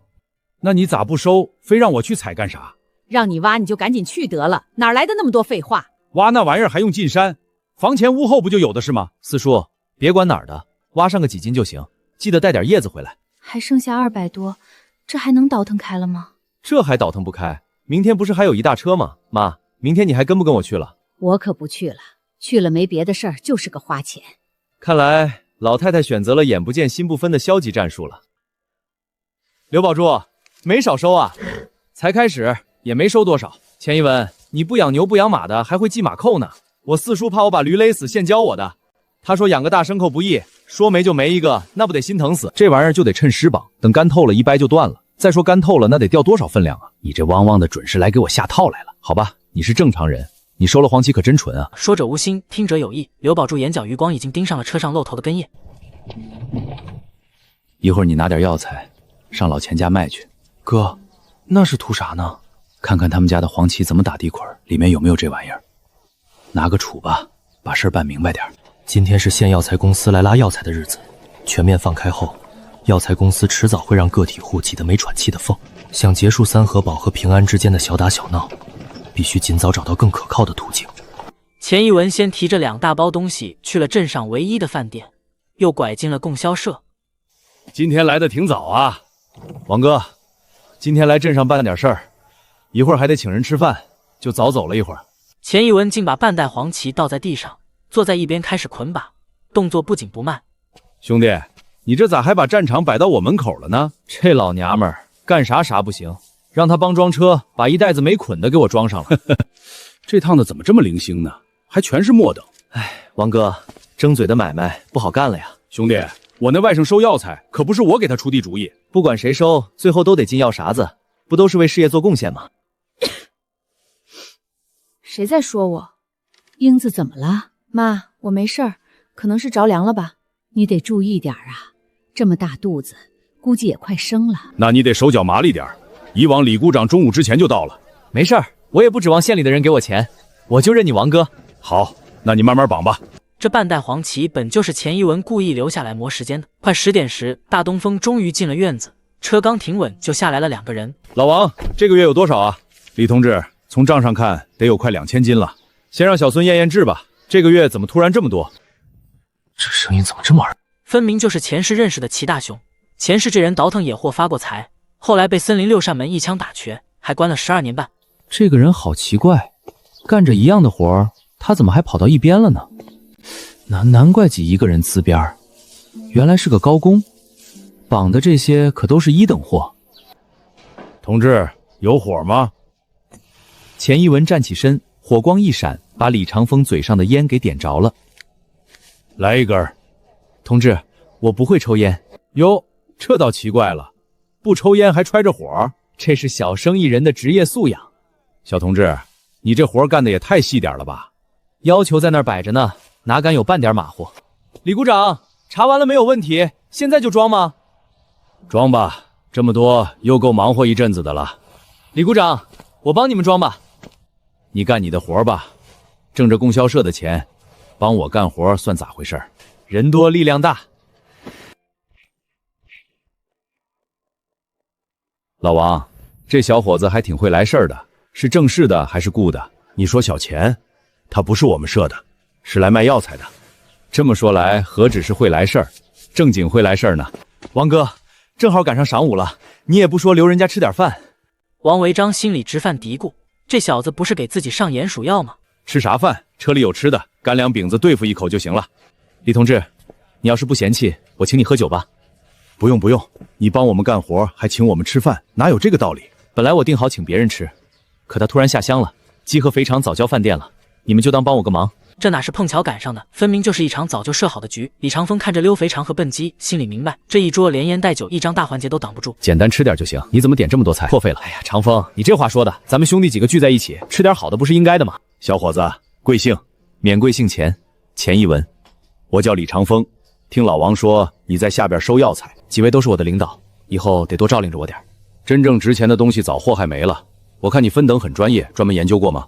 哪有，就是不想给大伙添麻烦。王哥这么照顾我，我再给王哥捅娄子，那也太不是人了。哎，没事，李哥，又不用你开车，回去路上睡一觉，到家就行了。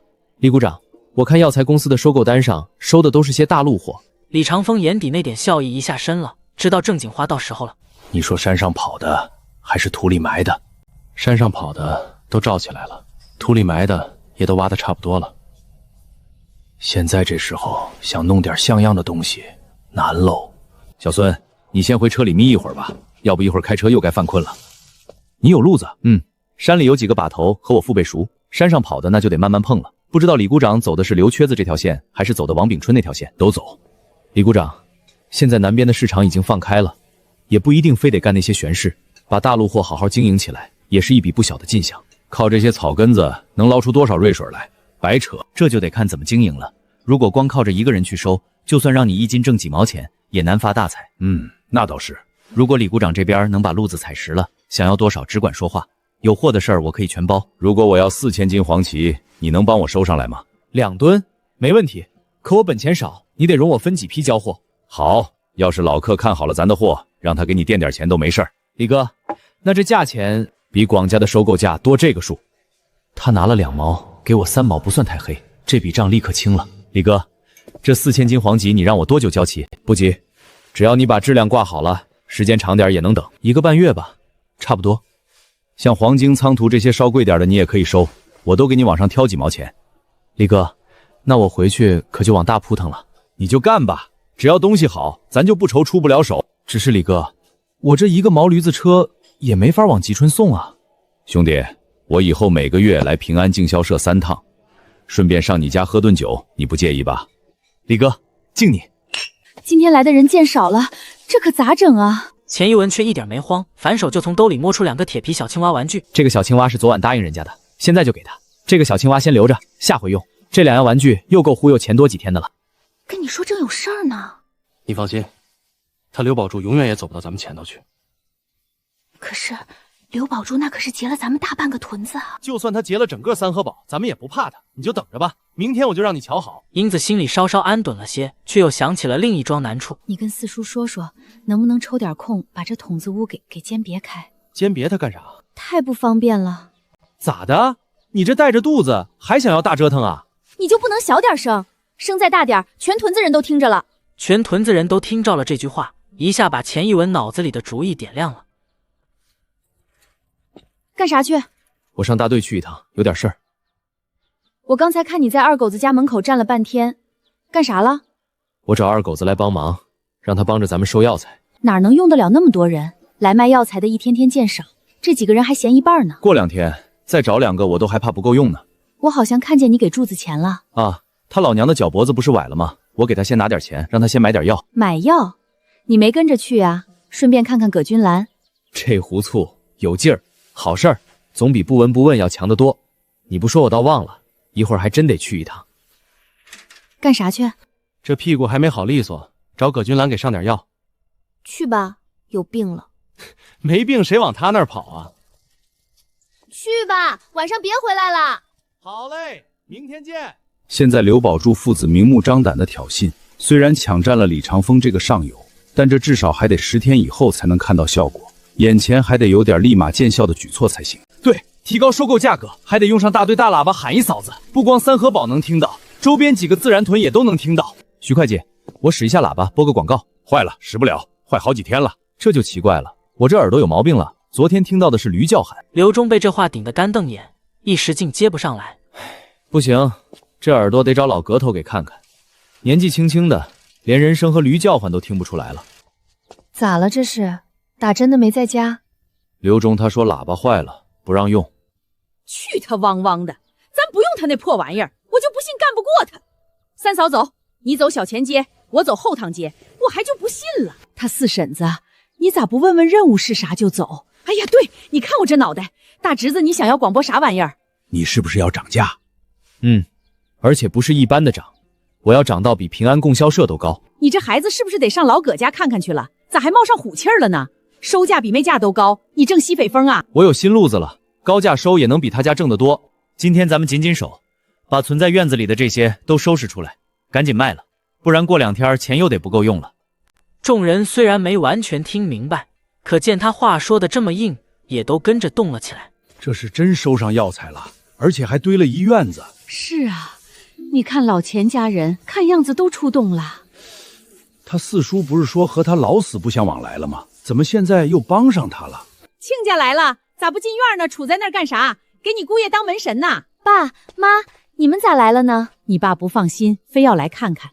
奇了怪了，这才几天的功夫，怎么这闺女像变了个人似的？小脸白净细嫩了不说，脸上还多了许多笑模样。又来俩壮丁。他四婶，你干你的活吧，我帮英子做。这些天挺好的呀，挺好的呀。没打你？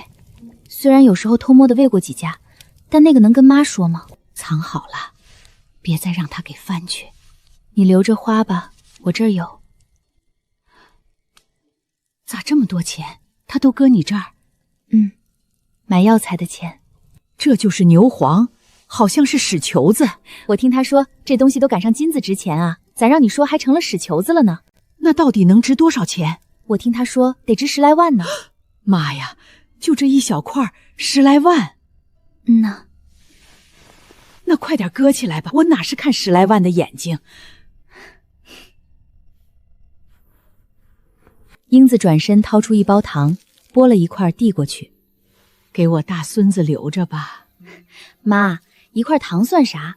他隔2天就带回来点儿，淘动了，孩子都有点吃够了。那些玩意儿都是他买的？呐，这是真知道顾家了。唉，能不打你，妈也就知足了。你咋不倒上呢？老丈人来了，你也不说陪一杯。二大爷，有你们陪着就显不着我了。是上顿喝顶住了吧？嘿嘿，爸，中午那是陪采购鼓掌，不然我才不喝呢。爸，正好你赶上了，今天就住下别走，明天也帮我带点过去。中，俺也去好几天了，也该给你这个老丈人上个夹板子了。你说收购价比供销社还高，上哪儿能挣着钱去？我怎么没整明白呢？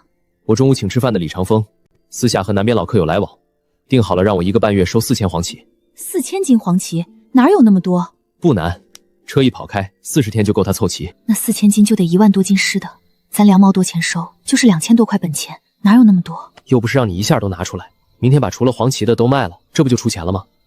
要是这样，那还差不多。仓财、黄金、桔梗，他都能帮着消化，还能再加3毛。我说你小子怎么敢把收购价抬这么高？原来是摸着主根儿了。二大爷，这个采购科长可真不算主根啊！你还能爬扯到省里去？要是我把买卖做到国外去，你能输给我点啥？第二天一大早，2辆毛驴车拉着满满2车药材进了平安供销社后院。小兄弟，老丈人都出山了，这买卖是越做越大了呀。董站长，来1根，刚抽完，不抽了。你这趟咋1根黄芪叶也没有？家里那点昨天全拉来了，那玩意儿根子直，挖起来费劲，没人愿意采。王维忠嘴上信了，心里却还是转了个弯。爸，你们回家吧，我得抓紧回去啊。吃了饭再走吧。妈，我得赶紧回去，明天还想跟豆腐酱下去走一圈看看情况。再急的事儿还差1顿饭功夫啦。到了家门口了，我都没给做口饭吃，像话吗？爸，我不喝了。少喝点，没事儿，别喝大的就行。那就这1盅。爸，我二舅还在鹿场上班呢。再干几年就退休了。你问他干啥？我看他那儿出的酒挺好的，全都是好药泡的，那还能不好？现在那酒卖得好吗？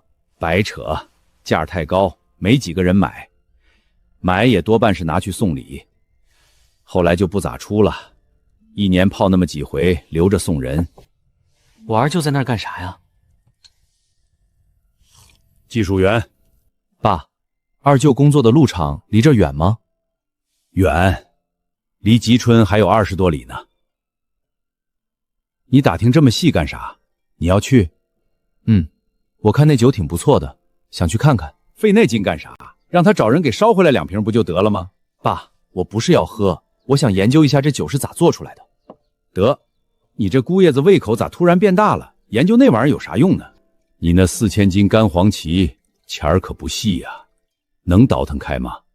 爸，家里还有一些，再加上这600，挺上10天半个月的没问题。10天以后，李芳风来就倒腾开了。要是缺了就吱个声。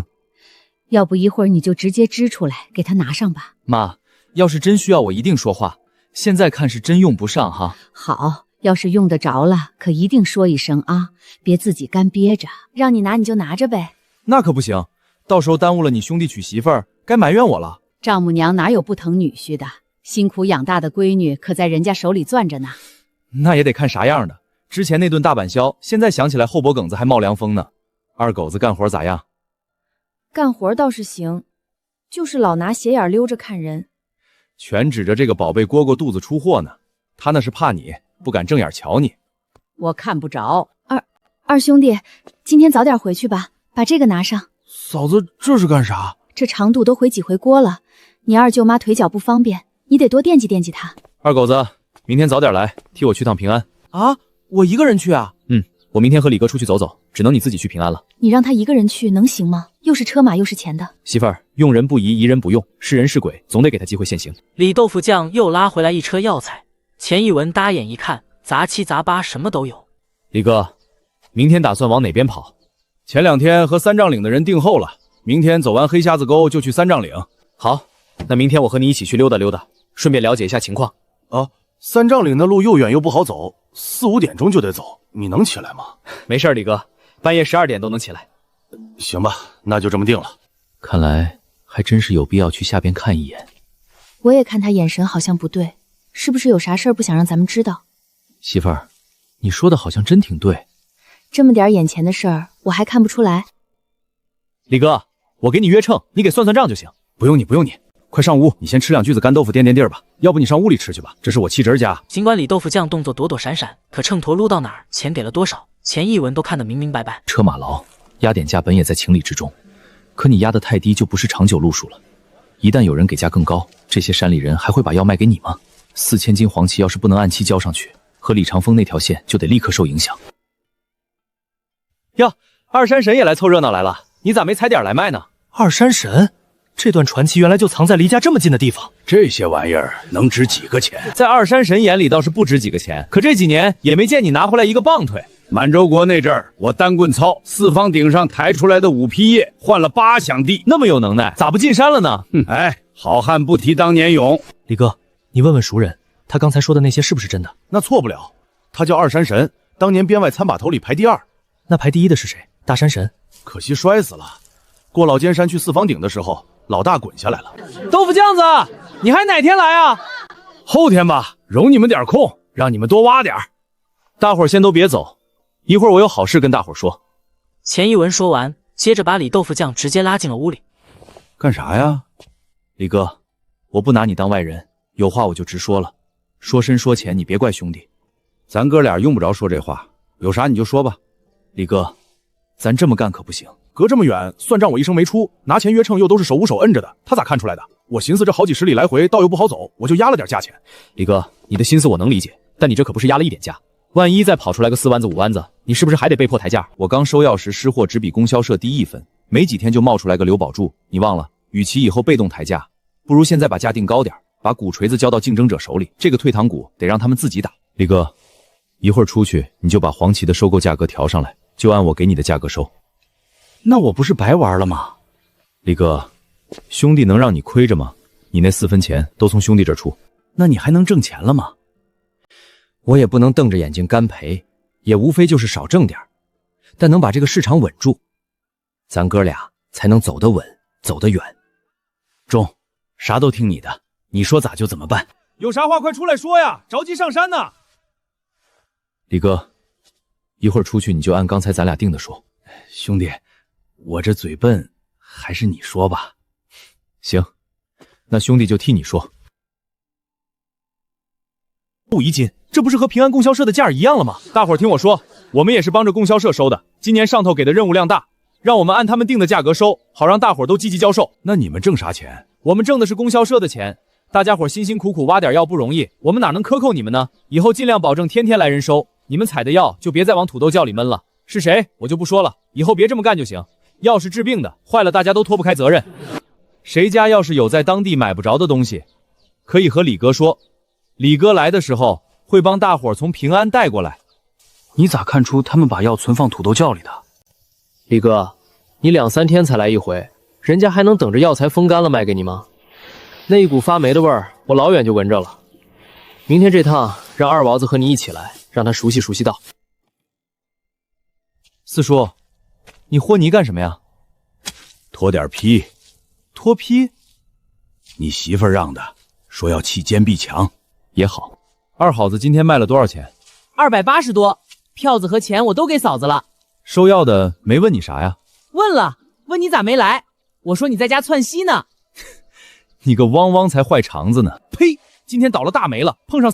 说正经的呢，别闹！说我没跟对人，让我跟着他干。他今天卖了多少？黄芪多吗？可真没少卖，2马车拉满1车，黄芪是大头，把刘忠给嘚瑟坏了。一会儿把这些零七八八都收拾出来，跟李哥一块出车。李哥，明天我给你捎回一副车胎来，跟我外道啥？以后出车，气管子、锉和胶水都带上，防个万一。1文钱，今天卖多少钱？没卖多少，180的。早知道你来，帮我把家里那几袋捎来啊。这条道算是堵死了，收了一小天儿。还没花出去几10块钱，别着急，有钱还怕花不出去？赶紧想想招吧。想啥招？先干活。四叔，昨天拖那批杨氏不干，先把小仓符拾掇出来吧。李哥，这么多都是黄芪，你这可是真不怕车轱辘压爆泡了？是知道买回来新车胎了吧？那小车轱辘呼兰呼兰直咧嘴，吓得我一直没敢坐车。30多里你跑回来的，一直都没坐车？实在跟不上了也坐一会儿。750斤，李哥能一直保持这个状态下去吗？太能了，涨价以后闲人全上山了。一人赶1辆车，李哥欠人家钱了吧？是欠了点，也不多。掌柜的，多给李哥拿100。人家越是信任咱们，咱越是不能插事儿。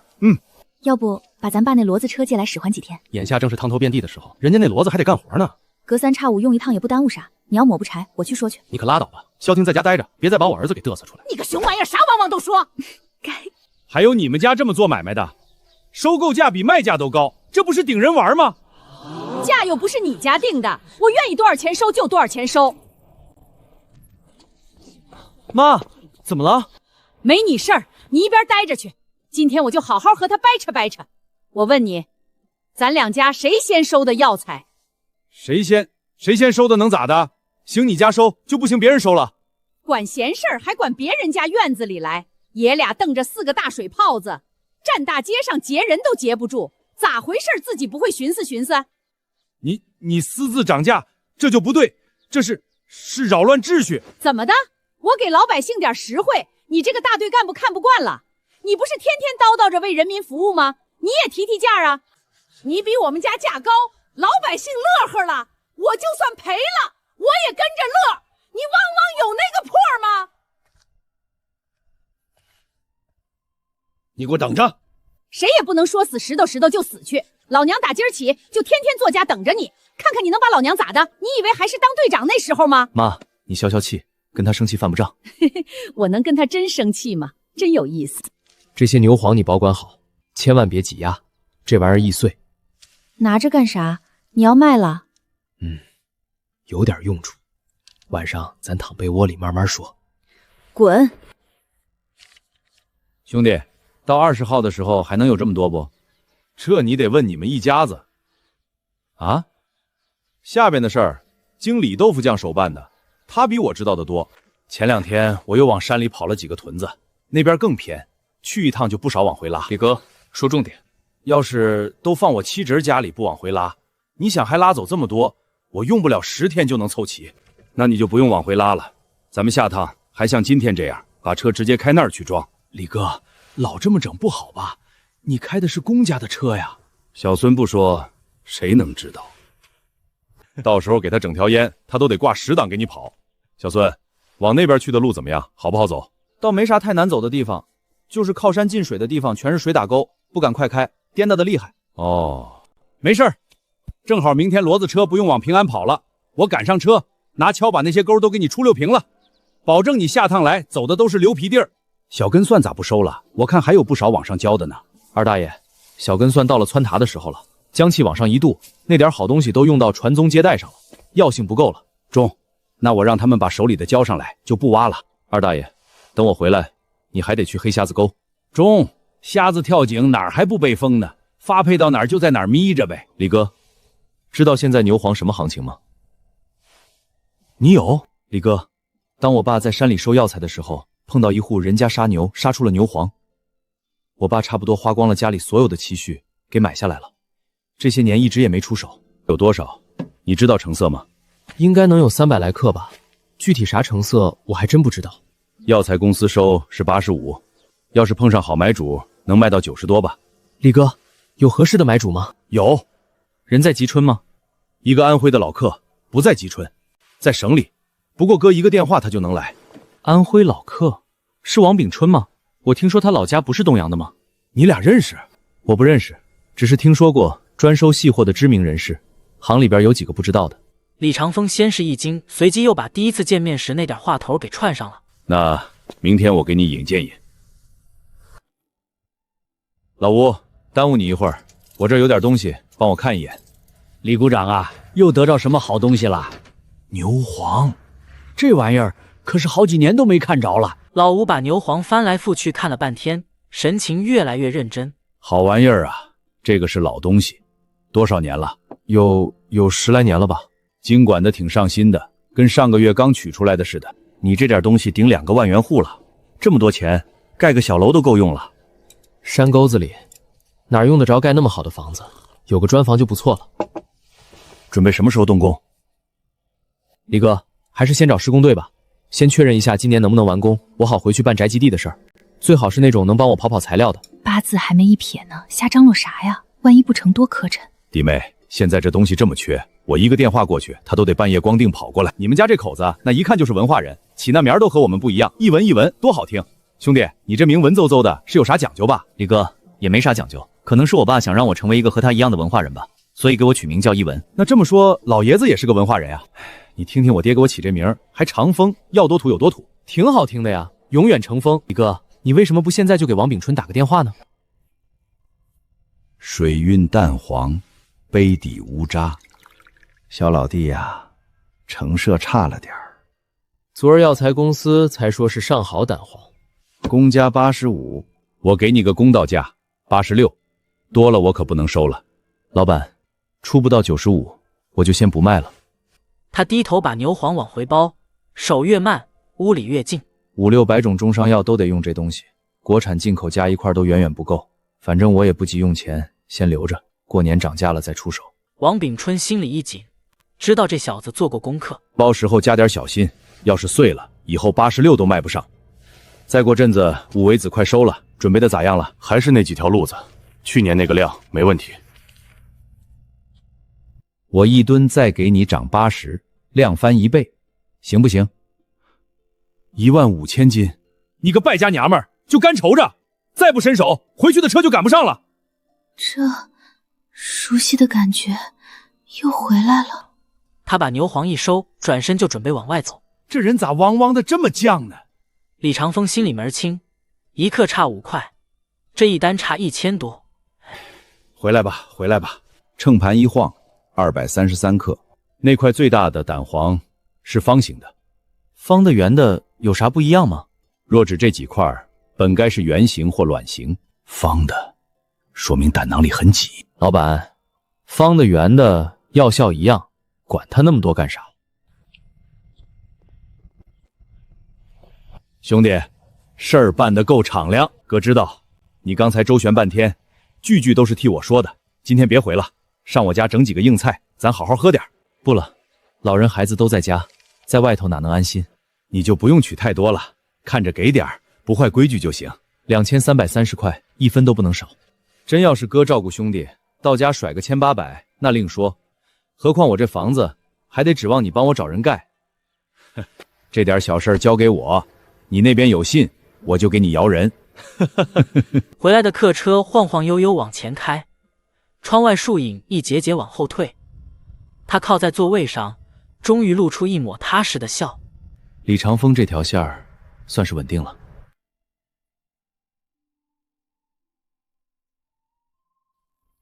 老儿子，检查的咋样？妈，都挺好的，你就等着哄孙女儿吧。孙女儿？季兰凤乐坏了，小钱多却只惦记车上那只三角兜。他先掏出一本存折，看也不看就甩到一边，又拽出一双布鞋，也随手甩开，根本不稀罕。直到摸出一袋塔糖，这才眉开眼笑。他抱着塔糖，蹦蹦跳跳的就往屋里冲。四叔，二大爷，我把牛黄卖了点儿，打算今年起个房子。我那院宽绰，局势够用，要不你把我那2间扒了，你上那儿盖去吧。四叔，那盖房子的时候你俩上哪儿住去啊？把你二大爷那西屋收拾收拾，咋还不对付几个月？老四，你那几间还挺板正呢，留着吧。要扒我那几间。那你上哪儿住去？我一个老五保户，敬老院、林场哪儿还不能住？他胸口发闷，鼻子一酸，脸上却还在硬撑。二大爷，真舍得呀。留他干啥？等我死了，你还能上那儿住去咋的？不是早晚得倒。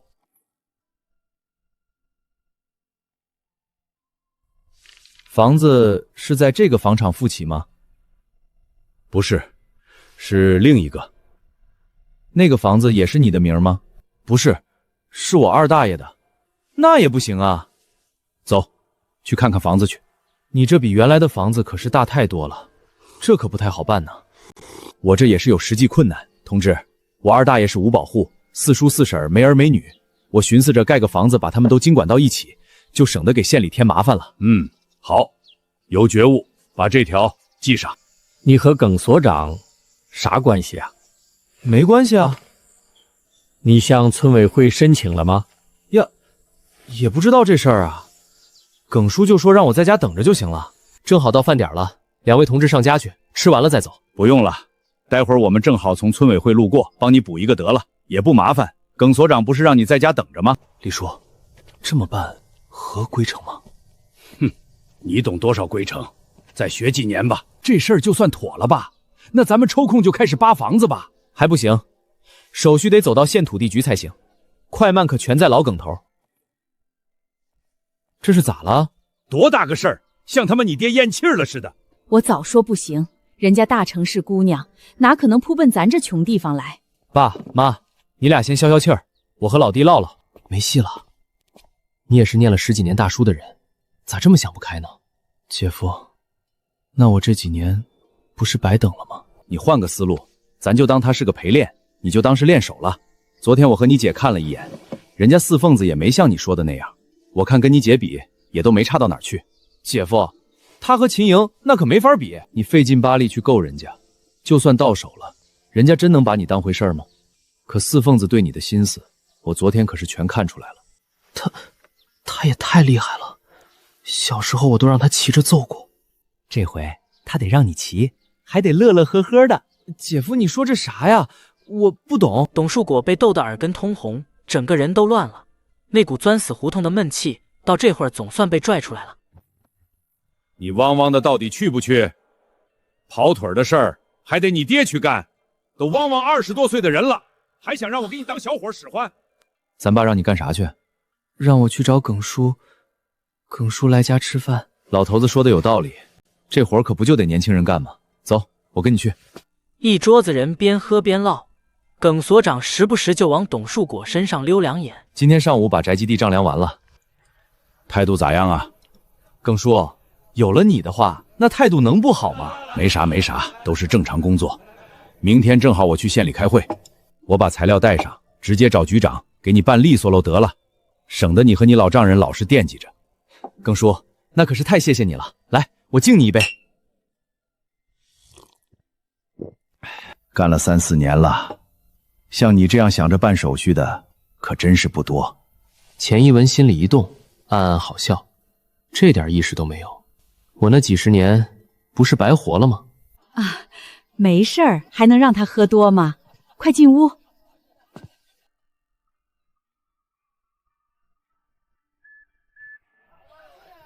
你干啥来了？我妈怕你在外边喝多了，让我来看看你。这和当年骑我的那个疯丫头，确定真是一个人吗？回去吧，这几步道爬到家也用不上10分钟，有啥好惦记的？哎，这老头子可是真不会办事，刚来咋就往回撵呢？让俩人先放会儿电不好吗？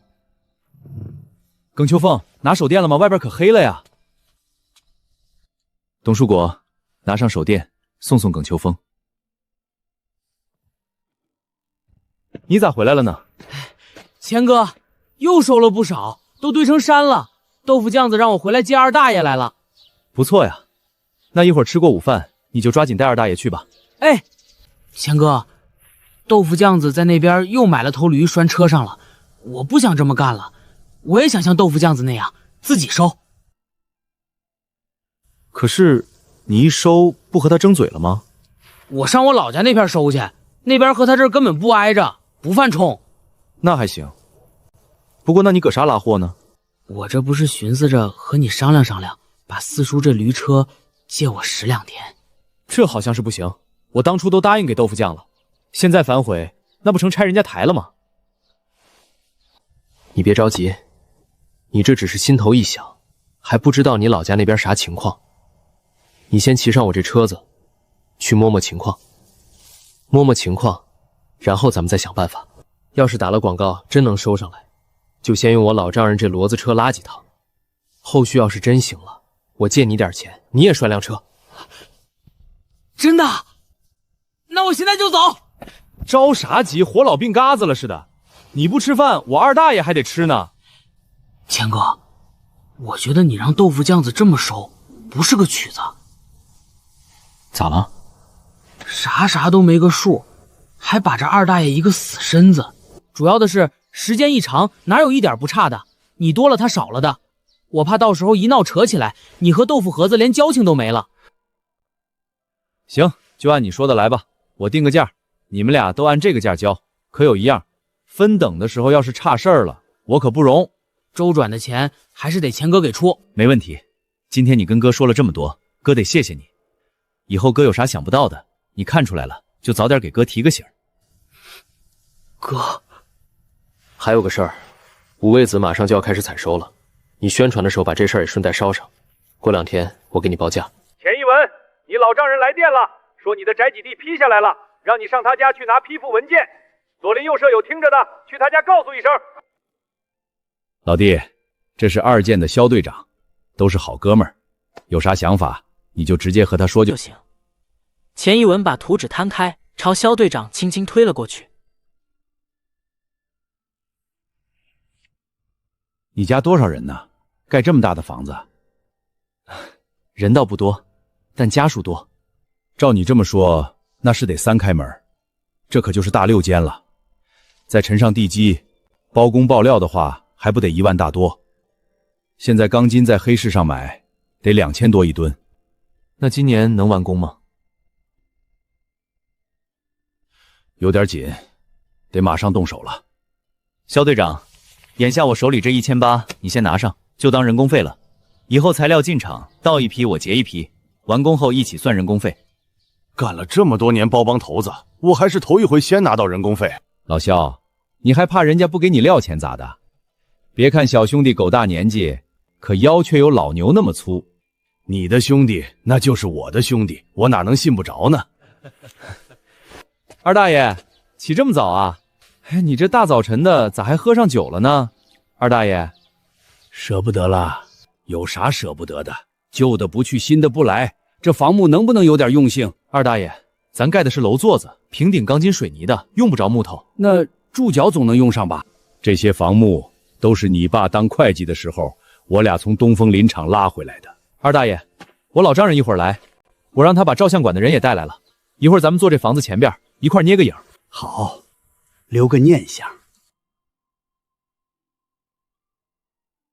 也不知道这山丁科子能不能给我留下来。二大爷，你要留下，那就说啥都得留下。留下最好，不然啥都没有了。你姐回来该认不得门了。我给你找人看的时辰11点15分，现在动工正好。好，二大爷，开工大吉！二舅妈，你这脚脖子还没好，你咋还来了呢？钱小子，家里小鸡儿少，就给你攒出这几个来，明天再看看，挤出几个来我就给你拿几个。二舅妈，你自个儿留着吃吧。这时候不伸把手，还啥时候能显着你二舅妈？我还寻思让二狗子也回来呢，给你跑跑路啥的。二舅妈，春生他在外边不也跟帮我一样吗？倒是。英子，给你二舅妈找点活干。二舅妈，你这腿脚不好，就坐边上歇着吧。那可不行，帮工，正眼瞅着还来干啥？爸，你说他那几大汽车的黄旗咋收上来的？也没看着有多少人上他那儿去呀。豆腐酱子豆腐都不做了，不是天天在外边跑着给他收药材吗？那小毛驴子车能装多少？2背篖子就装满了。你说他能不能是掺的羊蹄叶根子多呢？那玩意儿掺多了，还不得一下子被人看出来？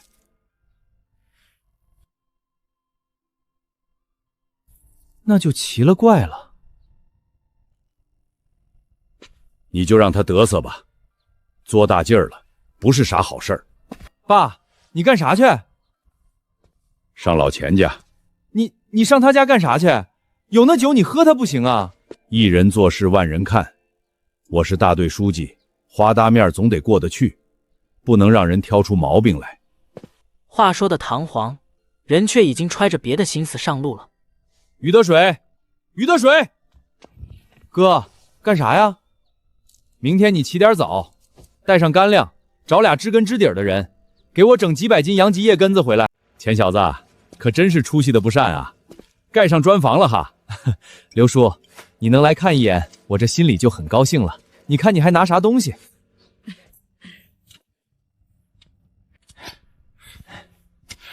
人家盖房子都怕地不实，抬着碾子砸炕，你这咋还往出泛土呢？刘叔，你要是问我这个，我还真说不出个字5卯西来，我这都是包给别人的。肖队长，你给我们刘叔叔讲讲吧。这是基础，得挖到冻土层以下，里边沙子碎石往上反几层之后，在上边再打钢筋混凝土底梁。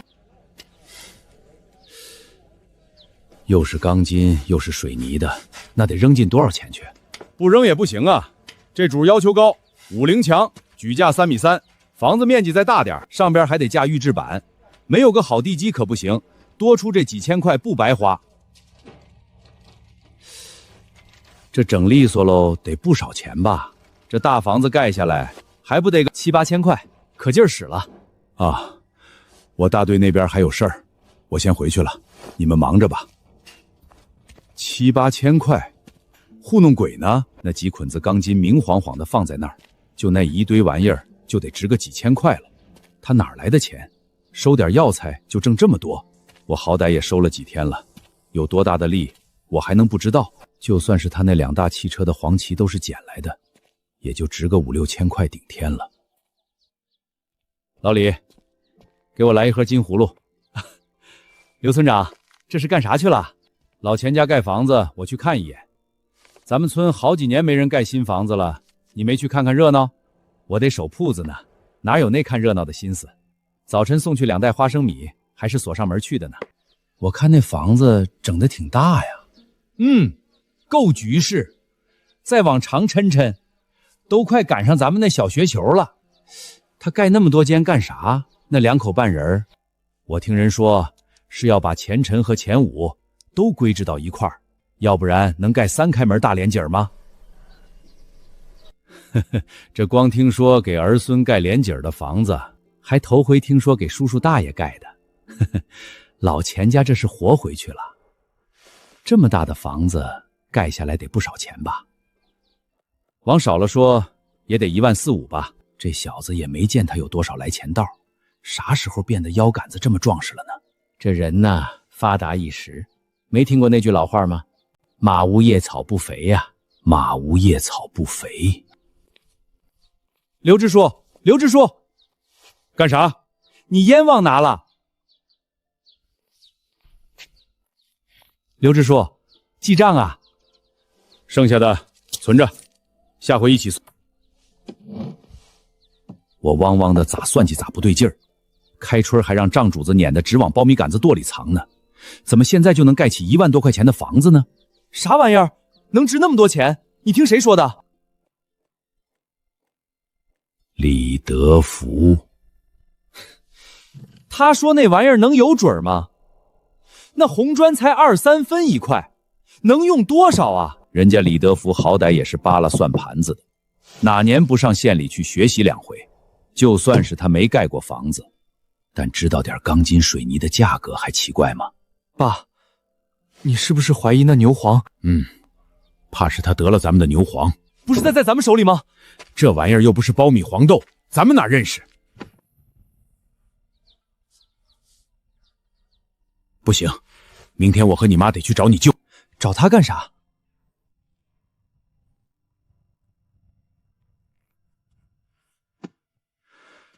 让他带着我去县里，找药材公司的行家给看一眼。二哥，往长远看。不用你告诉我，我知道。那你瞅啥？我看看那山顶磕子。你侄小子让人拿木头都给你炸起来了，放心吧，没人动。二哥，你侄儿不是给你整一条烟放柜里了吗？就别抽这烟面子了，呛肺管子。年轻人过日子不知道谨守，岁数大的在一块跟着败火。我可不老。二大爷，收拾收拾，把门锁上，要开饭了。这片片的不搁人守着点哪行？我看摊儿，一会儿给我带回来1口就行。屋里有啥东西，自个儿心里没数吗？还敢大撒手？怎么样？我说准了吧？二大爷，一块儿去吧，英子在家就行，正好也让她歇歇脚。中。忙活一天了，脚又得肿不像样了。你去屋里躺一会儿，把脚垫高点，等我回来。爸爸，我也去。行，一会儿少掌柜的还得给大伙儿敬酒呢。爸，牛儿夹住了。人儿不大，长得还挺全乎。也不能给川友当裤了。这是汪汪的不好看。这话让你汪汪说的，老钱家不全是这玩意儿呢吗？肖队长，有李哥这方面，我也不拿你当外人。大伙儿累一天了，我先给大伙儿倒碗酒，一会儿陪你，你别挑理哈。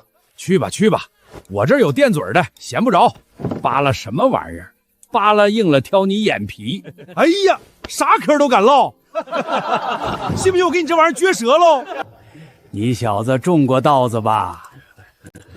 咋的？还会修理坝埂子呢？累了一天了，吃好喝好，吃好喝好，累了一天了。二舅妈，你今天可得喝点儿。老娘们家的喝啥酒，多让人笑话。二舅妈，谁敢笑话你啊？今天晌午大伙儿吃那豆包，一大半都是你包的，谁敢笑话你？明天咱就不给他包了。哎呀妈呀，白瞎了！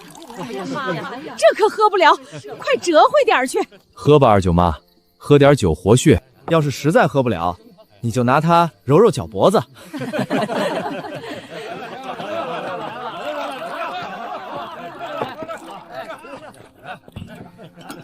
信不信我一碗把你脑瓜子削放屁喽？来呀，正缺孝子呢。别闹了，把碗放好，倒酒了。那你能抠掉？你要真给抠掉了，这碗可就找不着主了。咋回事？这碗都是从村里各家各户借来的，为了区别每家的碗，都在碗底儿做个记号。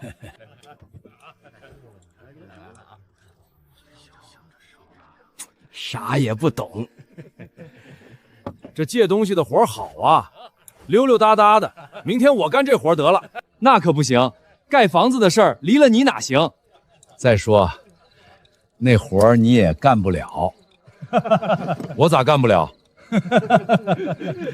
你知道谁家碗筷多吗？你知道谁家大公鹅拧人？你知道谁家的狗专门追人吗？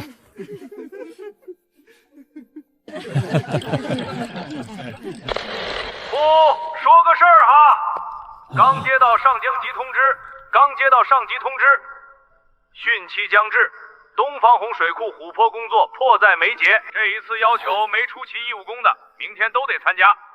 下边我点名啊，点到的明天早上6点半到大队集合，不来的一律按旷工处理。刘德宗、马万山、张。我去哇哇的，这不是找病吗？我挠他去！你快坐下，你快坐。汪汪的，都啥社会了，还有这人？天底下空空堂的，啥味儿还能没有？汪汪的，这揍性！我明天我就不去，看他能把我怎么样？你是在夸我吗？该夸夸，该骂骂，我对我儿子也这样。姐夫，修水库大家出义务工，那可是规定的，你可不能说不去就不去。汪汪的，你钱小子气量还挺大的，完犊子玩意儿！需要我们这边干的活还有什么？地基挖完了，你们也就帮不上啥忙了。要是有人就帮着打打铃，没人也没啥大影响。咱这地基还有多少没挖？总的来看，再往下挖30公分，也就到冻土层以下了。现在就等着这个地槽子了。明天沙子和礁石就进场了。那没事儿，耽误一天就耽误一天吧，也不差1天半天的。来，喝酒，喝酒，喝酒。你别着急，不就是一桶敲那么深吗？老钱家又不是没人了。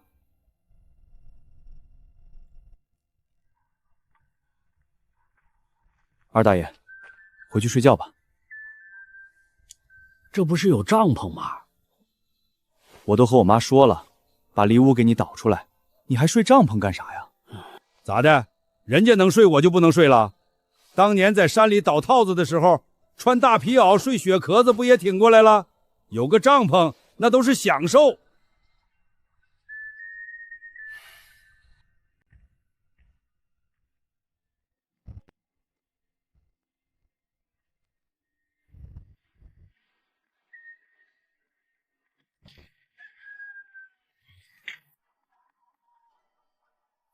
四叔，四叔，你咋来这么早？我来套车，今天得去趟平安。你四叔没在屋啊？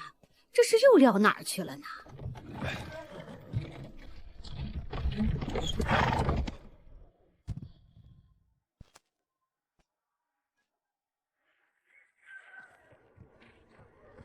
二大爷，四叔。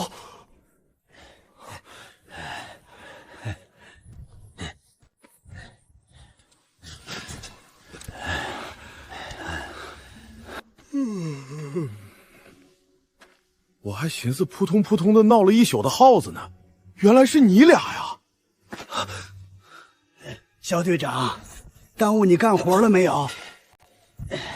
二大爷、四叔，晚一天就晚一天呗，拼这命干啥呀？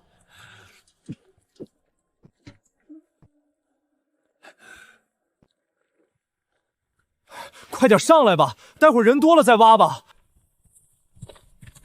你们几个快去换换俩老头。肖队长，一圈都挖了，现在就差这2丈远了，你就别和我们老哥俩抢着攻了。老钱家人的脸，老钱家人自己圆。老钱家人，汪汪的牛！钱小子，你总得记住，少吃一口没啥，少喝一口也没啥，但人这一辈子，就是不能让人踩在脚底下。二大爷，我记住了。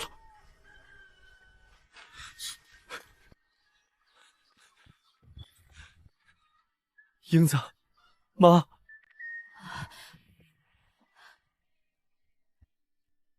咋了这是？烫壶酒，热点饭菜。大早晨的喝啥酒啊？二大爷和四叔挖了一宿的地基。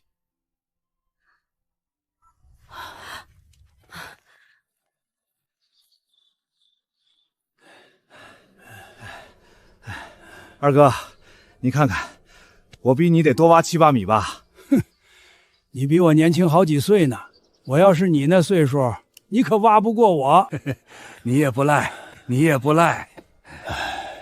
上岁数了，差不少劲儿呢。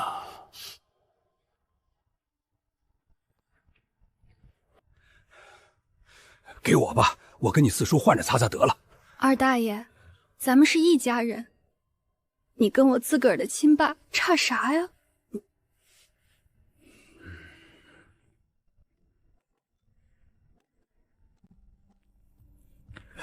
你属狗的吧？这饭点咋掐得这么准？吃饭都赶不上热乎的，还干啥能行？姐夫，你还真不去啊？不怕以后领导找你别扭啊？我惯着他，我倒要看看他能把我咋地。我今天不来，你们这帮玩意儿准得说我，说完了又拉垮了。原来你小子还挺注重声誉呢。到底咋回事？谁心里能没数？你一个外来人口，仅凭一句话可否定不了我。二大爷、四叔，咱以后可别再这么干了。你一辈子能遇到几回这样的事儿？这时候不拼命，还啥时候拼命？二大爷，我一会儿得去趟平安。家里这么多事儿，你干啥去？我去买点酒回来。李德富那儿的酒都让我买光了，顺便把我丈母娘接来，帮着做饭。去吧，有我和你四叔守在后院，你媳妇儿在前屋，两头都没事儿。你俩一会儿可得睡一觉啊！干活时候哪有睡觉的功夫？一会儿实在困急眼了，帐篷里眯一会儿就行了。那我先走了，你俩可千万悠着点啊！肖队长，你帮我看着点他俩，一会儿就让他俩睡觉去。去你的吧！我这小半辈子净管人玩了。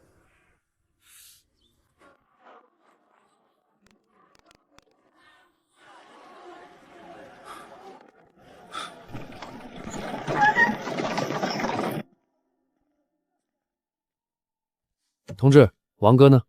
上县里了，早晨就走了。哎呀，这人真是的，出门咋还不告诉我一声呢？白跑一趟。同志，知道他干啥去了吗？不知道，早上来了2个人，说了几句话，他就跟主任请假走了。哦，那我明天再来吧。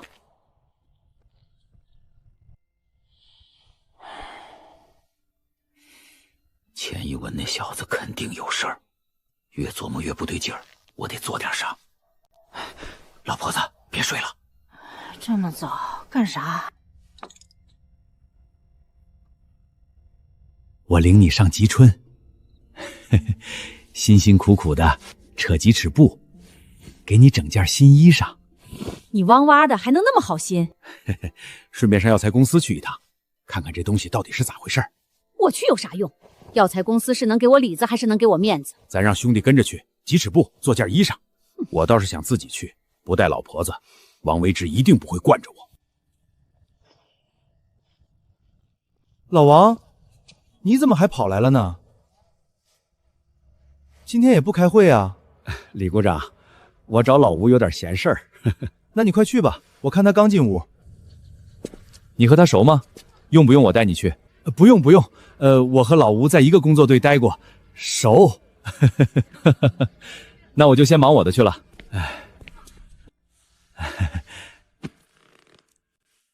这是啥东西？杀牛了，得了点牛黄，拿来让你给鉴定鉴定。好时气啊，这玩意儿都能让你给碰上。亲戚家的。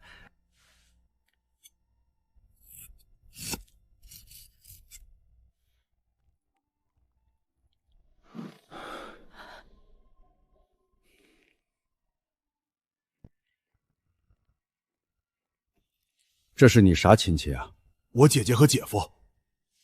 亲姐，亲姐。要是自己家实在亲戚，那我就有啥说啥了。你这个根本就不是牛黄啊！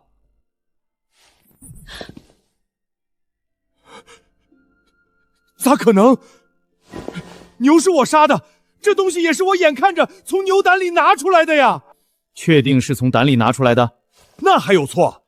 我们好几双眼睛盯着的，还是他儿子亲手取出来的呢？这就奇怪了。难道说是没长成？是不是这牛杀早了？这我就说不准了。咱们这小地方，几年也碰不上一回这事儿。就算是谁家运气好，真杀出牛黄了，人家也不一定能拿咱这儿卖来。经历的少，你这个情况我还真没法判断。反正以我掌握的来看，这确实不是牛黄。同志，要不你再帮忙看看，别再是走了眼。你要是信不着我，可以拿到省里去鉴定。省里不行，还有燕京呢。大地方的人肯定见得多，也有经验。兄弟，我姐夫他不是这个意思，你别挑他的理。没事儿没事儿，碰上这事儿，搁谁都得着急。同志，我问你个事儿，我们平安那边有没有人来卖过这东西？这都4、5年了，别说是你们平安了，就是整个吉春拿来让我们看上一眼的都没碰上过一份。真没有？平时那些个咕咚心眼子都哪儿去了？这都干多少年的老职工了，这点玩意儿还能出错？晌午了，该接孙子去了。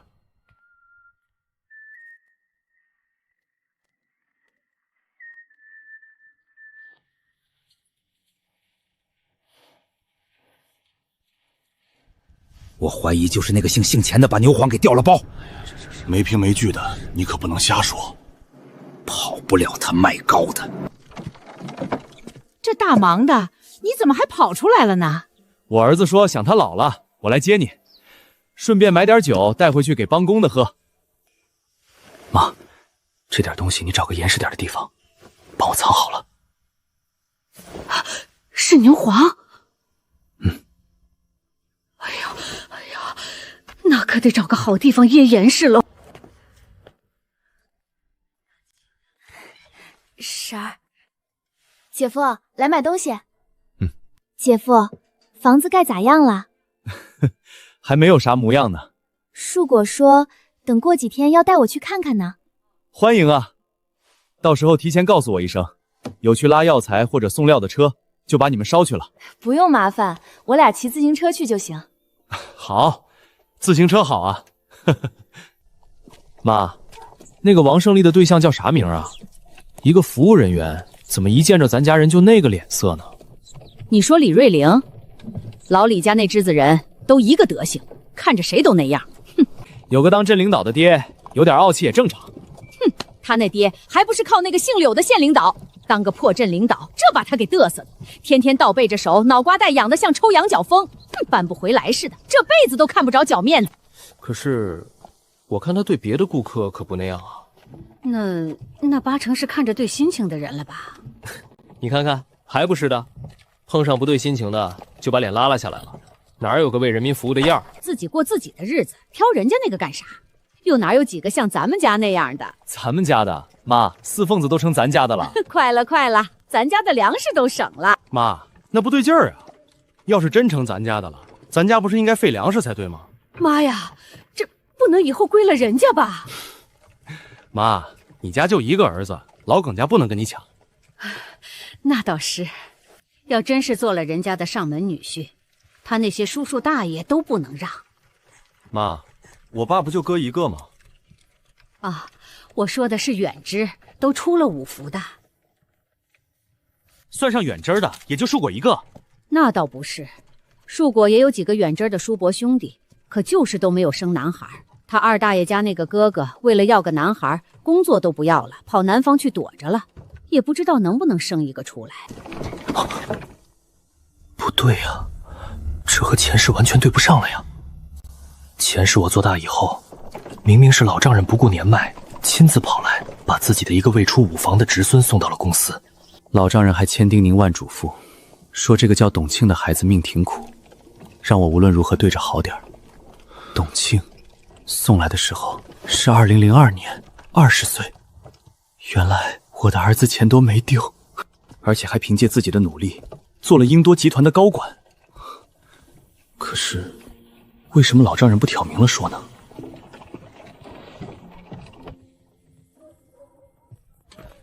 兄弟，你这二大爷可是真犟啊，我是摆弄不了他了。怎么了？不犟，那还是我二大爷吗？困得脑瓜带丢儿当的，就是不离这坑边儿。我是真怕他困急眼了，再一头栽进去。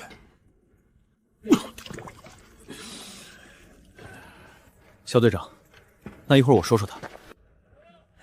你瞅瞅，他这咋还往里头灌水呢？2大罐水都灌进去了，又去拉水了。这3罐水都够浇半蒋地了。二大爷，咱就听人家的吧。肖队长这么干，一定有他的道理。哪儿找这么一伙人，可别再是野路子。你瞅瞅，西北角子那儿挖那么大个坑，也不知道是干啥的。二大爷，那是陈井，有了这玩意儿，以后咱上茅屋都在屋里，冬天就省得冻屁股了。啊，我吃我辣呀，哪有这么过日子的呢？你，二大爷，你累了一宿了，赶紧去帐篷里睡一会儿吧。我可不像你四叔那么不堪折腾。我倒是要看看灌这么多水进去到底有啥用，我说啥也得坚持住，看看这帮人到底咋干活。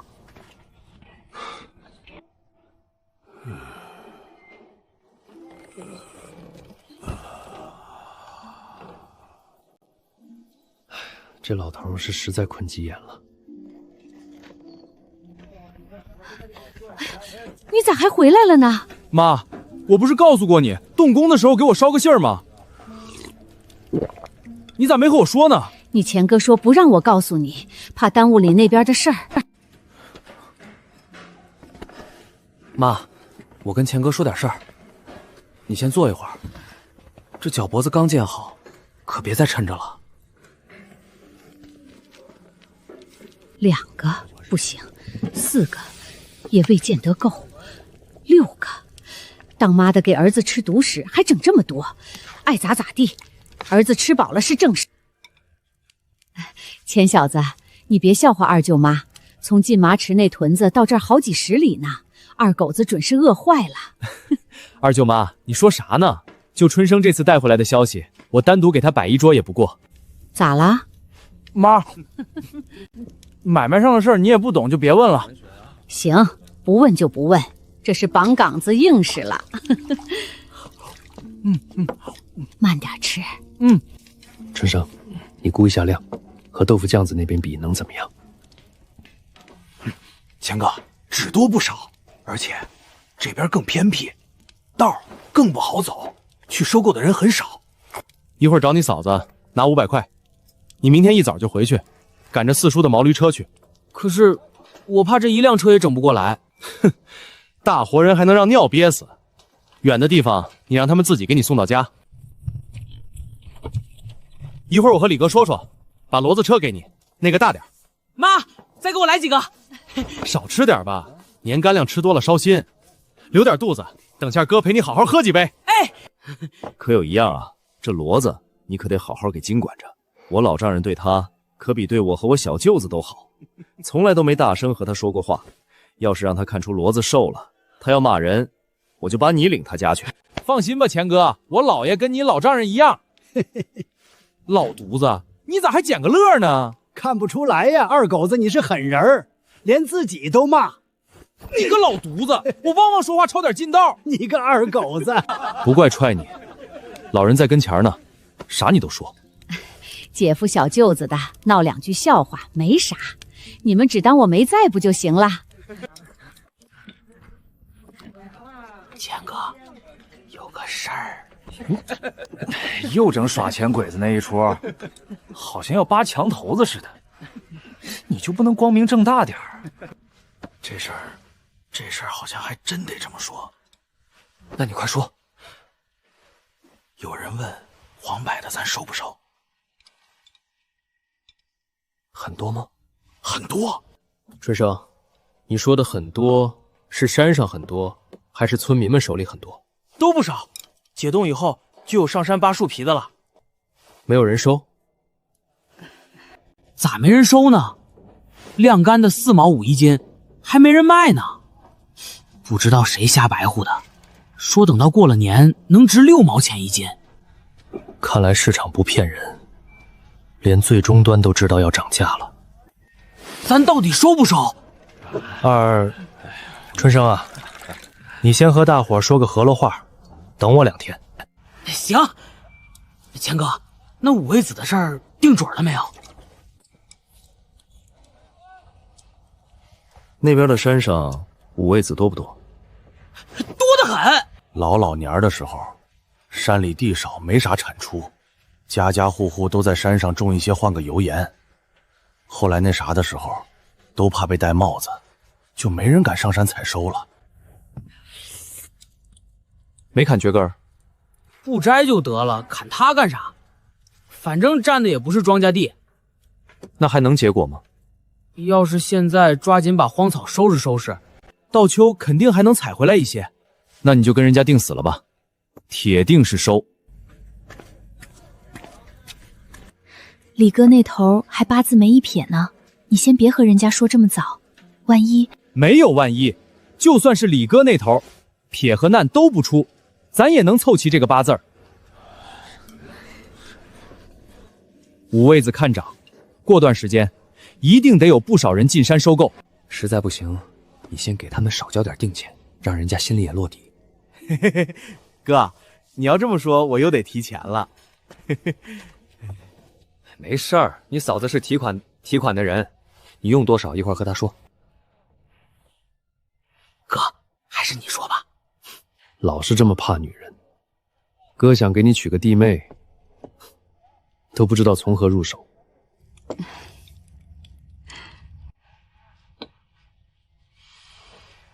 你也不能全靠我给你出钱，我这头也挺紧张，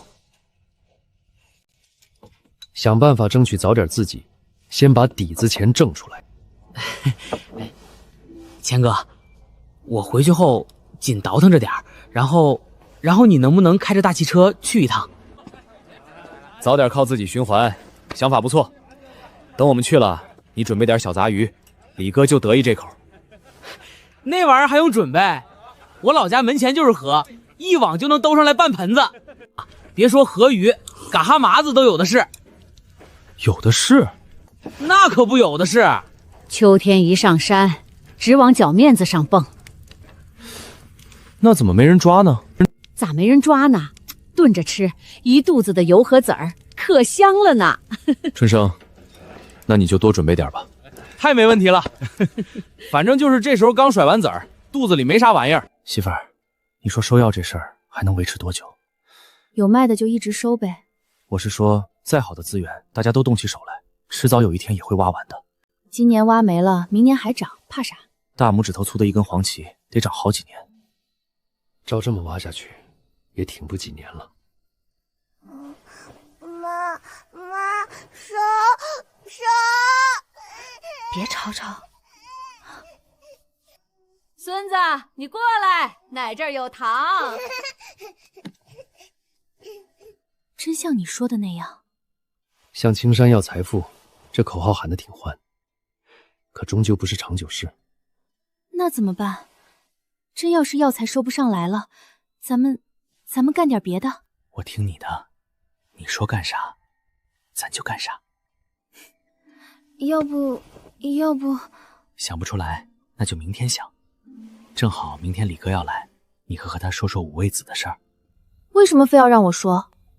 咱俩不是都说好了吗？这事儿归你管。为什么非要给我找点事儿干呢？老娘们太闲了，不行。你这事儿可真多。谁叫钱一文？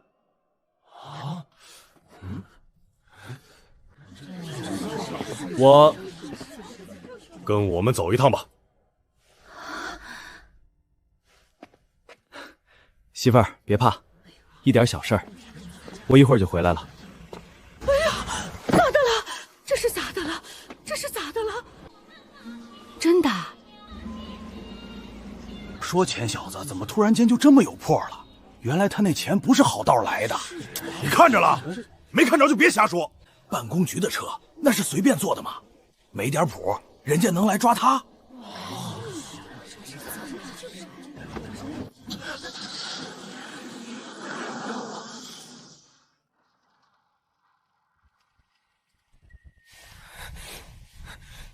同志，这是怎么回事啊？少说话，自己干了什么自己还不知道吗？到了地方有你说话的机会，你想不说都不行了。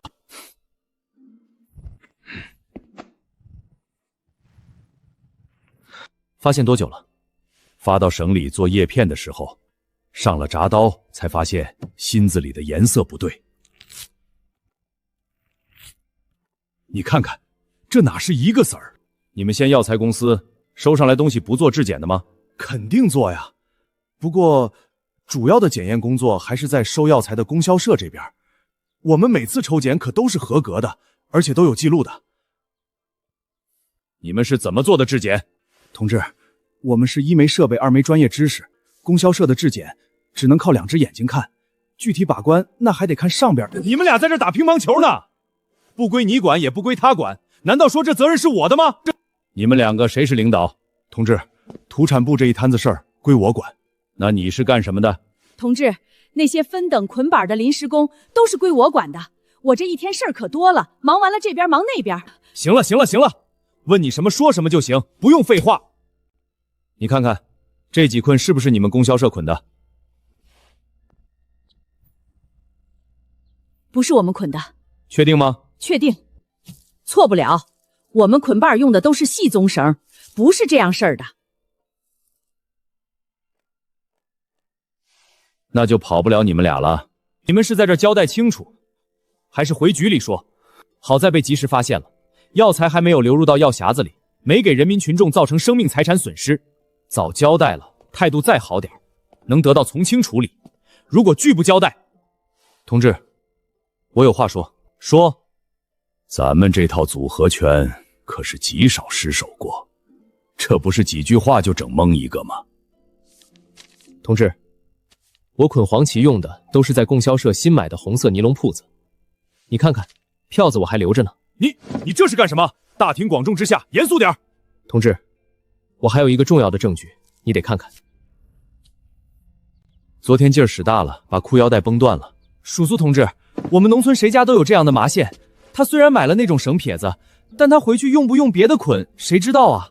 坐下，是我审你还是你审我？这就是说，你用的是这种绳子了？同志，我也没用多少，有不少都是用湿稻草捆的。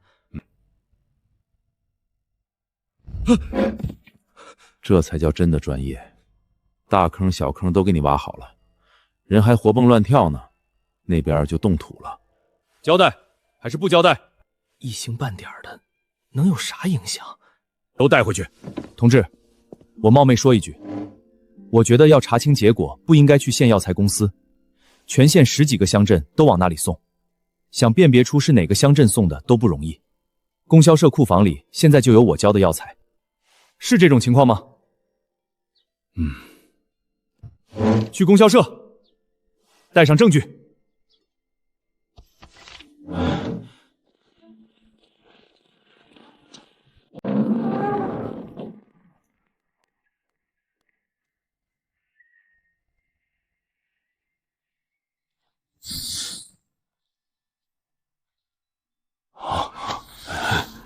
同志，他亲口和我说过，他家也往里掺羊蹄叶子了，你们可得看仔细了。哼，三弯子，没凭没据你可不要乱指哈，东西都在这儿摆着呢，你是在怀疑叔叔同志没你眼睛好使吗？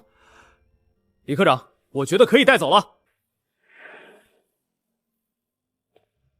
兄弟，刚才哥也没替你说上话，你看这点事儿用不着你说话，而且你一开口反倒把自己装进去了。李哥，我在下边又设了一个收购点，存了不少货，什么时候咱俩一块去看看？汪汪的，你这心可真大，出了这么大的事儿还有闲心想这个呢？又不是我的事儿，我跟着着啥急？天底下天天出大事儿，要是都用我操心，还让不让我活了？我就知道你干不出这事儿来。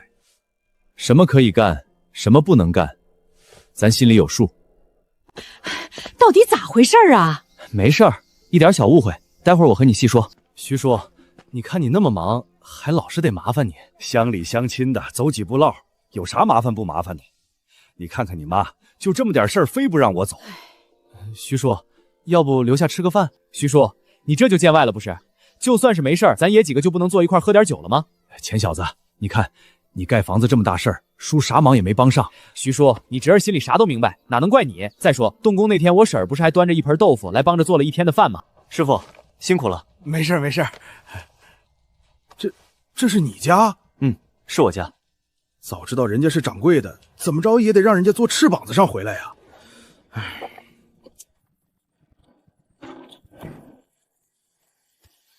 把你整公错去，到底因为啥事儿啊？是羊蹄叶子那事儿吧？把人给带走了？带走了，这会儿估计正亲切交谈呢。这回看他还敢不敢得瑟了。管啥的？四叔，那是泻药，管大肠干燥的。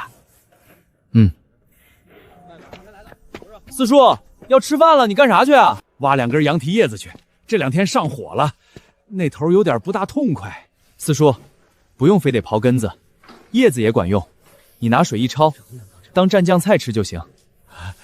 这回妥了。我就说嘛，一瞅钱小子就不是那样人儿。坐在那车里的还能是好人？这话是从谁的破车嘴里说出来的？吊钉你就忘了？我坐上那个车，谁能把你往好里寻思？你这嘴啊，离坐上那个车也不远了。我咋了？我这不也是紧跟形势变化吗？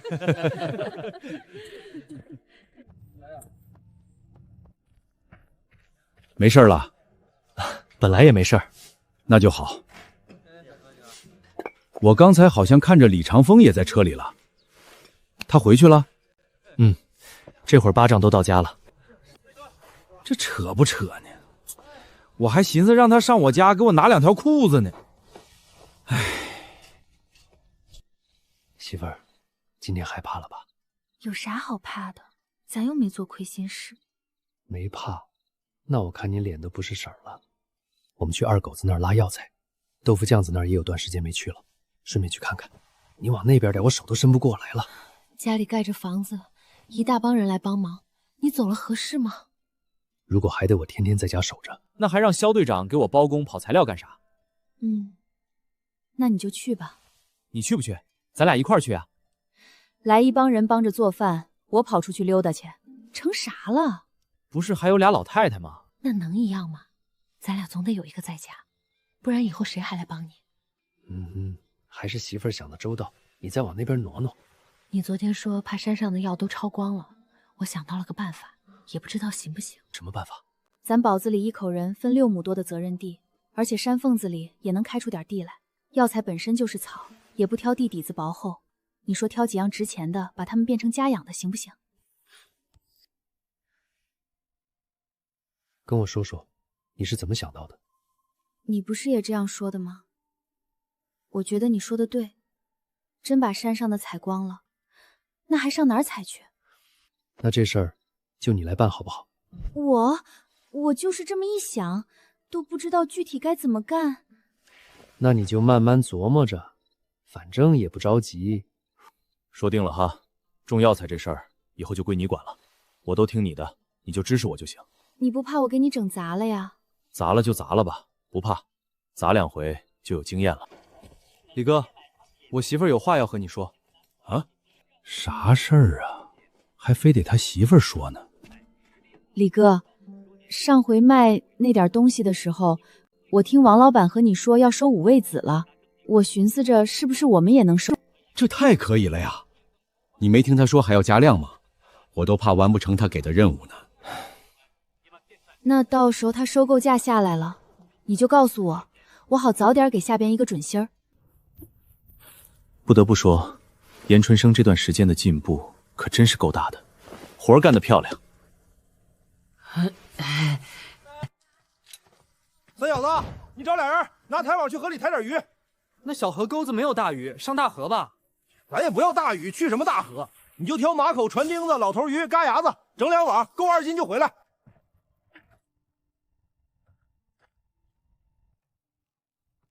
二爷，你把缸里养的哈黄嘛挑大的捞出来点，一会儿炖一盘子。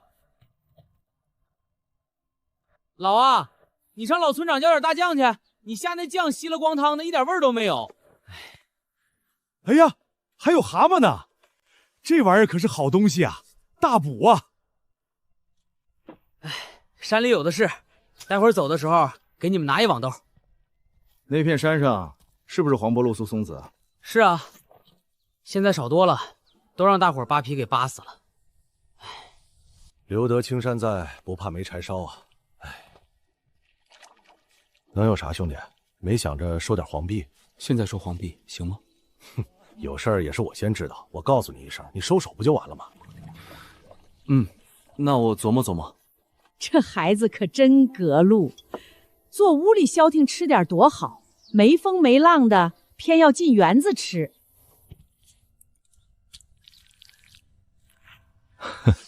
这孩子可真汪会玩。为啥把桌子放在这儿？这回心里有数了吧？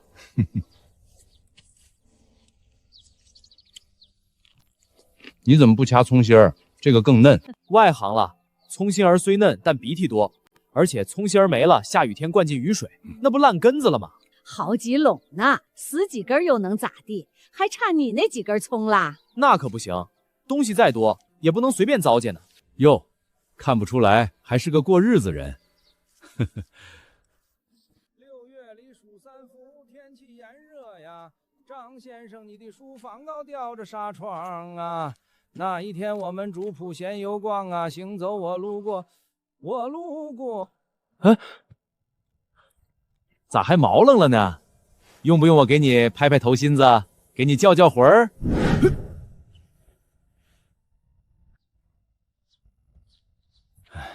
四姨夫，吃过饭了吧？还没呢，还没呢。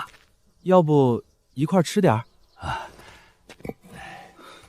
二狗子，你装车咋不叫你四姨夫一声？嫌你四姨夫岁数大了，没用了？没多少东西，也没想麻烦别人。这搁谁谁也喜欢不起来，也太汪汪吓人了。二狗子，几天功夫就整这么多黄芪，你小子还挺能转转的。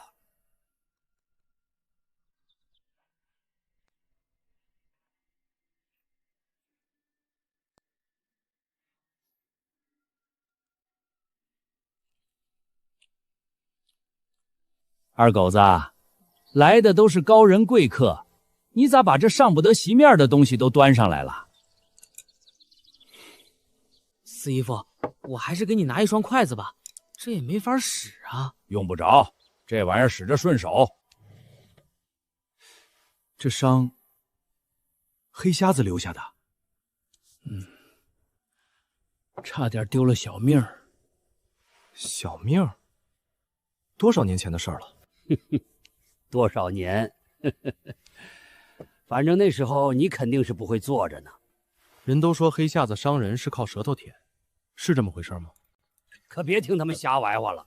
那这么说，你这个伤是熊掌抓的？那你能给我们细讲讲吗？细讲？咋细讲？一巴掌就呼蒙圈了，还能记得啥情况？四姨夫，李哥和钱哥愿意听，你就给他们讲讲吧。那就讲讲。说起来，30几年前的事儿了。那几年也是真够糟心的了。先是他四姨没了，接着脸又没了。那时候岁数小，啥也不怕。冬天猫冬的时候没啥事儿干，就跟着人家进山了。落雪前秦山，雪化了回来，一走就是好几个月。亲手掏过仓子吗？狗大年纪，那帮老人哪信得着我？我给人家端锅了。端锅子的，你怎么还碰上熊瞎子了呢？可说是倒霉呢。人要是背劲儿啊，咋都不行。谁能寻思10冬腊月还能碰上个走驼子呢？那天也是怨我嘴馋了，缓了点荤油，寻思着拿半碗剩小米饭炒点油干饭。没成想，就这点荤油味儿，把这个大家伙给招来了。那熊能有多大呀？得比我高2脑袋吧。我端着饭盆刚一转身，就看见他正站在帐篷门口，抻着脖子往里闻味儿呢。吓得我嗷的一声，一盆饭就扣在了他身上，跟着他就给了我一大巴掌。这脸喝完酒更吓人了。那他后来怎么没继续攻击你呢？嘿嘿，听说黑瞎子这玩意儿不碰死倒，要不怎么那些碰着黑瞎子的人都装死呢？我倒是不用装，是真被拍了个半死。等人把我送到山下的时候，撕开的肉皮子都冻得梆梆硬了。哎呀，这得多悬！这要是晚点到医院，都得有生命危险。哪儿上医院啊？荒山沟子里上哪儿找大夫去？就是找了个敢下手的兽医，上了点药水，抹了点红伤药，能贴的就往上贴贴，贴不住的就拿剪子绞下去。后来贴上的那些也一块都没保住。硬拿剪子往下嚼啊，那得多疼啊！光能听着剪子嘎噔嘎噔响，一点感觉都没有喽。就这经历，想都不敢想啊！一想起来，头皮直发麻。你俩瞅瞅，哪儿还有一块好皮儿？人们常说的没皮没脸，就这样。现在还进山吗？还进啥了？出了事儿以后，见着个反穿皮袄、戴狗皮帽子的，都吓得心直突突，还敢进山？再说，就我这样子，谁能领我呀？姨父，现在国家都不让打了，还有人敢上山掏仓子吗？吃了几千年的熊掌，用了几千年的熊胆。四姨夫，你吃过熊掌吗？好不好吃？吃过，那是真比猪蹄子强啊！这还用你说？富含55%的粗蛋白，水解后能产生不少于10种各种氨酸，一筐猪蹄子也没有一口熊掌值钱。赶山人挺舍得呀，我都没怎么吃过。平常哪舍得吃，都是赶到仓子好的时候，或者是碰上蹄子受过伤的才能吃上一个。一大帮人围着，一人能分上一块巢子就不错了。赶上人多，恨不得连熊屁股都一块往下卸。这附近有没有还指着这个过日子的？有，拉拉屯三门刘家那哥几个年年进山，年年进山，他们不怕吗？你动不行，人家少数民族打没事儿，哥几个是猎民，就指着这个呢。你让他种地，他也不会。那就是说，他们现在手里头还有货。外人都说刘老大手里有东西，是真是假，咱就不知道了。刚说的这几个人，你都认识吗？那是光认识的事儿嘛。当年要不是刘老大听见我那一声惨叫，跑回来放了一冲子，8成我就让那黑匣子给做死了。李长风和江德旺看似有一搭没一搭的聊，其实一次接头工作已经完成了。身边要是没外人，现在早就进入利益分配的杀伤环节了。往那边去的路好走吗？我这个车能不能过去？就是赶毛驴子车进去都费劲。怎么住这地方呢？出来进去的多不方便。你想让他搬到外边，他还不干呢。二皮脸这话我听懂了。咱看看去。李哥，一会儿还得去黑瞎子沟。刚才四姨夫也说了，车开不进去，要是走着进去，怕是咱们今天就得住那儿了。李哥，反正你来过一回了，也认识路了，你过2天单独再来一趟，让四姨夫带你去。就不知道姨夫有没有时间啊？有，我是咸腊肉一个，1年365天都有空，啥时候去都行。想走这条道你就找我，屯子东头第2家最破那所房子就是我家，只要你别从我身上踩过去，这方圆100十里的，谁手里头有啥，我心里都有数。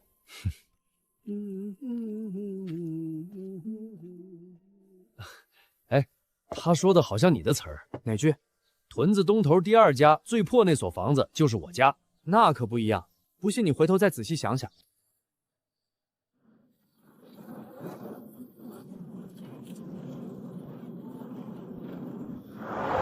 小孙，停一下，我俩下去洗把脸。兄弟，好像不乐呵呢。没有啊，没有，走了10好几里了，一个屁都没放。是不是我踩了你的点子，你不乐意了？李哥，我要是想这么多，还能带你来吗？说实话，我是不想碰这些东西。你是没接触过，这一大车黄旗都不一定赶上那4个大蹄子值钱。这事儿得怎么和他说呢？总不能说现在已经禁猎，而且再过几年就立法保护了吧？李哥，我一家信佛，不杀生。李哥，咱聊点别的吧。聊点别的，聊呗，反正都是一天的事儿，赶黑到家就行呗。李哥，喝过鹿茸人参酒吗？听说过，听朋友说过，不管啥用。你知道管啥的吗？就说管用。知道。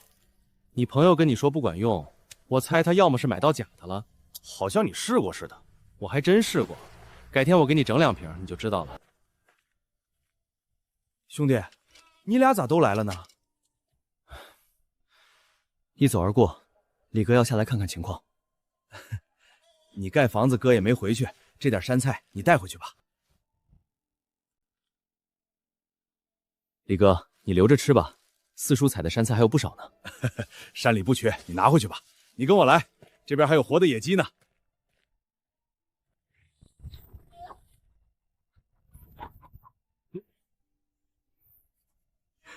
他信佛之人不能杀生，都给我吧。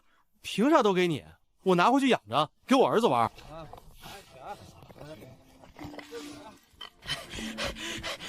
钱哥，李哥那天骑个大摩托去我那儿了。你怎么都不问问他干啥去了？还能干啥？不就是让你四姨夫带他去见那些跑山的吗？从拉拉屯三门刘家回来后，还拿话点我，说要给我扔点钱，让我帮他收黄笔，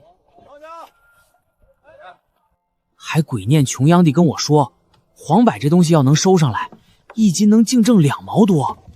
干到明年开春，就算盖不上你这样的房子，整个一面青指定是妥妥的。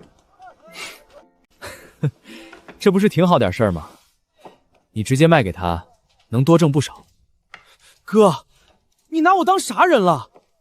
你把我领上道的，我还能踩着你过去吗？兄弟，有你这句话就够了，你就记住，哥只要有一口饭吃，就能吐给你半口。反正李长风那车也是公家的，你就让他勤跑2趟呗。老是跟你张嘴要钱，我都有点不好意思了。以后还是少麻烦李副长吧。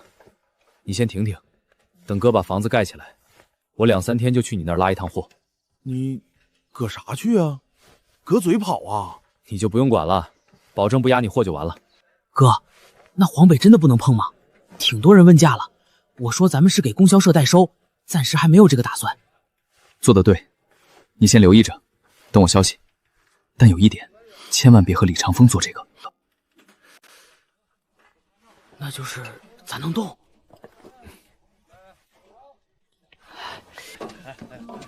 你在那边帮嫂子收点东西。黄芪、荒芹、桔梗、种子。嫂子，收种子干啥呀？也没听说药材公司要这些啊。让你收你就收吧，我有用处。那上面有数量，一会儿我给你拿钱。还有，收五味子的事儿和大家说了吗？原来他们山上种的，让他们去除草了吗？都告诉他们了。那就没事了。嫂子，你俩这是啥情况？你跟二狗子说什么呢？这都各管一档了。不是分了，还能是咋回事？各管一摊就非得分开吗？领导说啥你就听啥得了，哪儿那么多废话？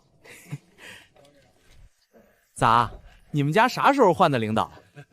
我咋连听都没听风声了？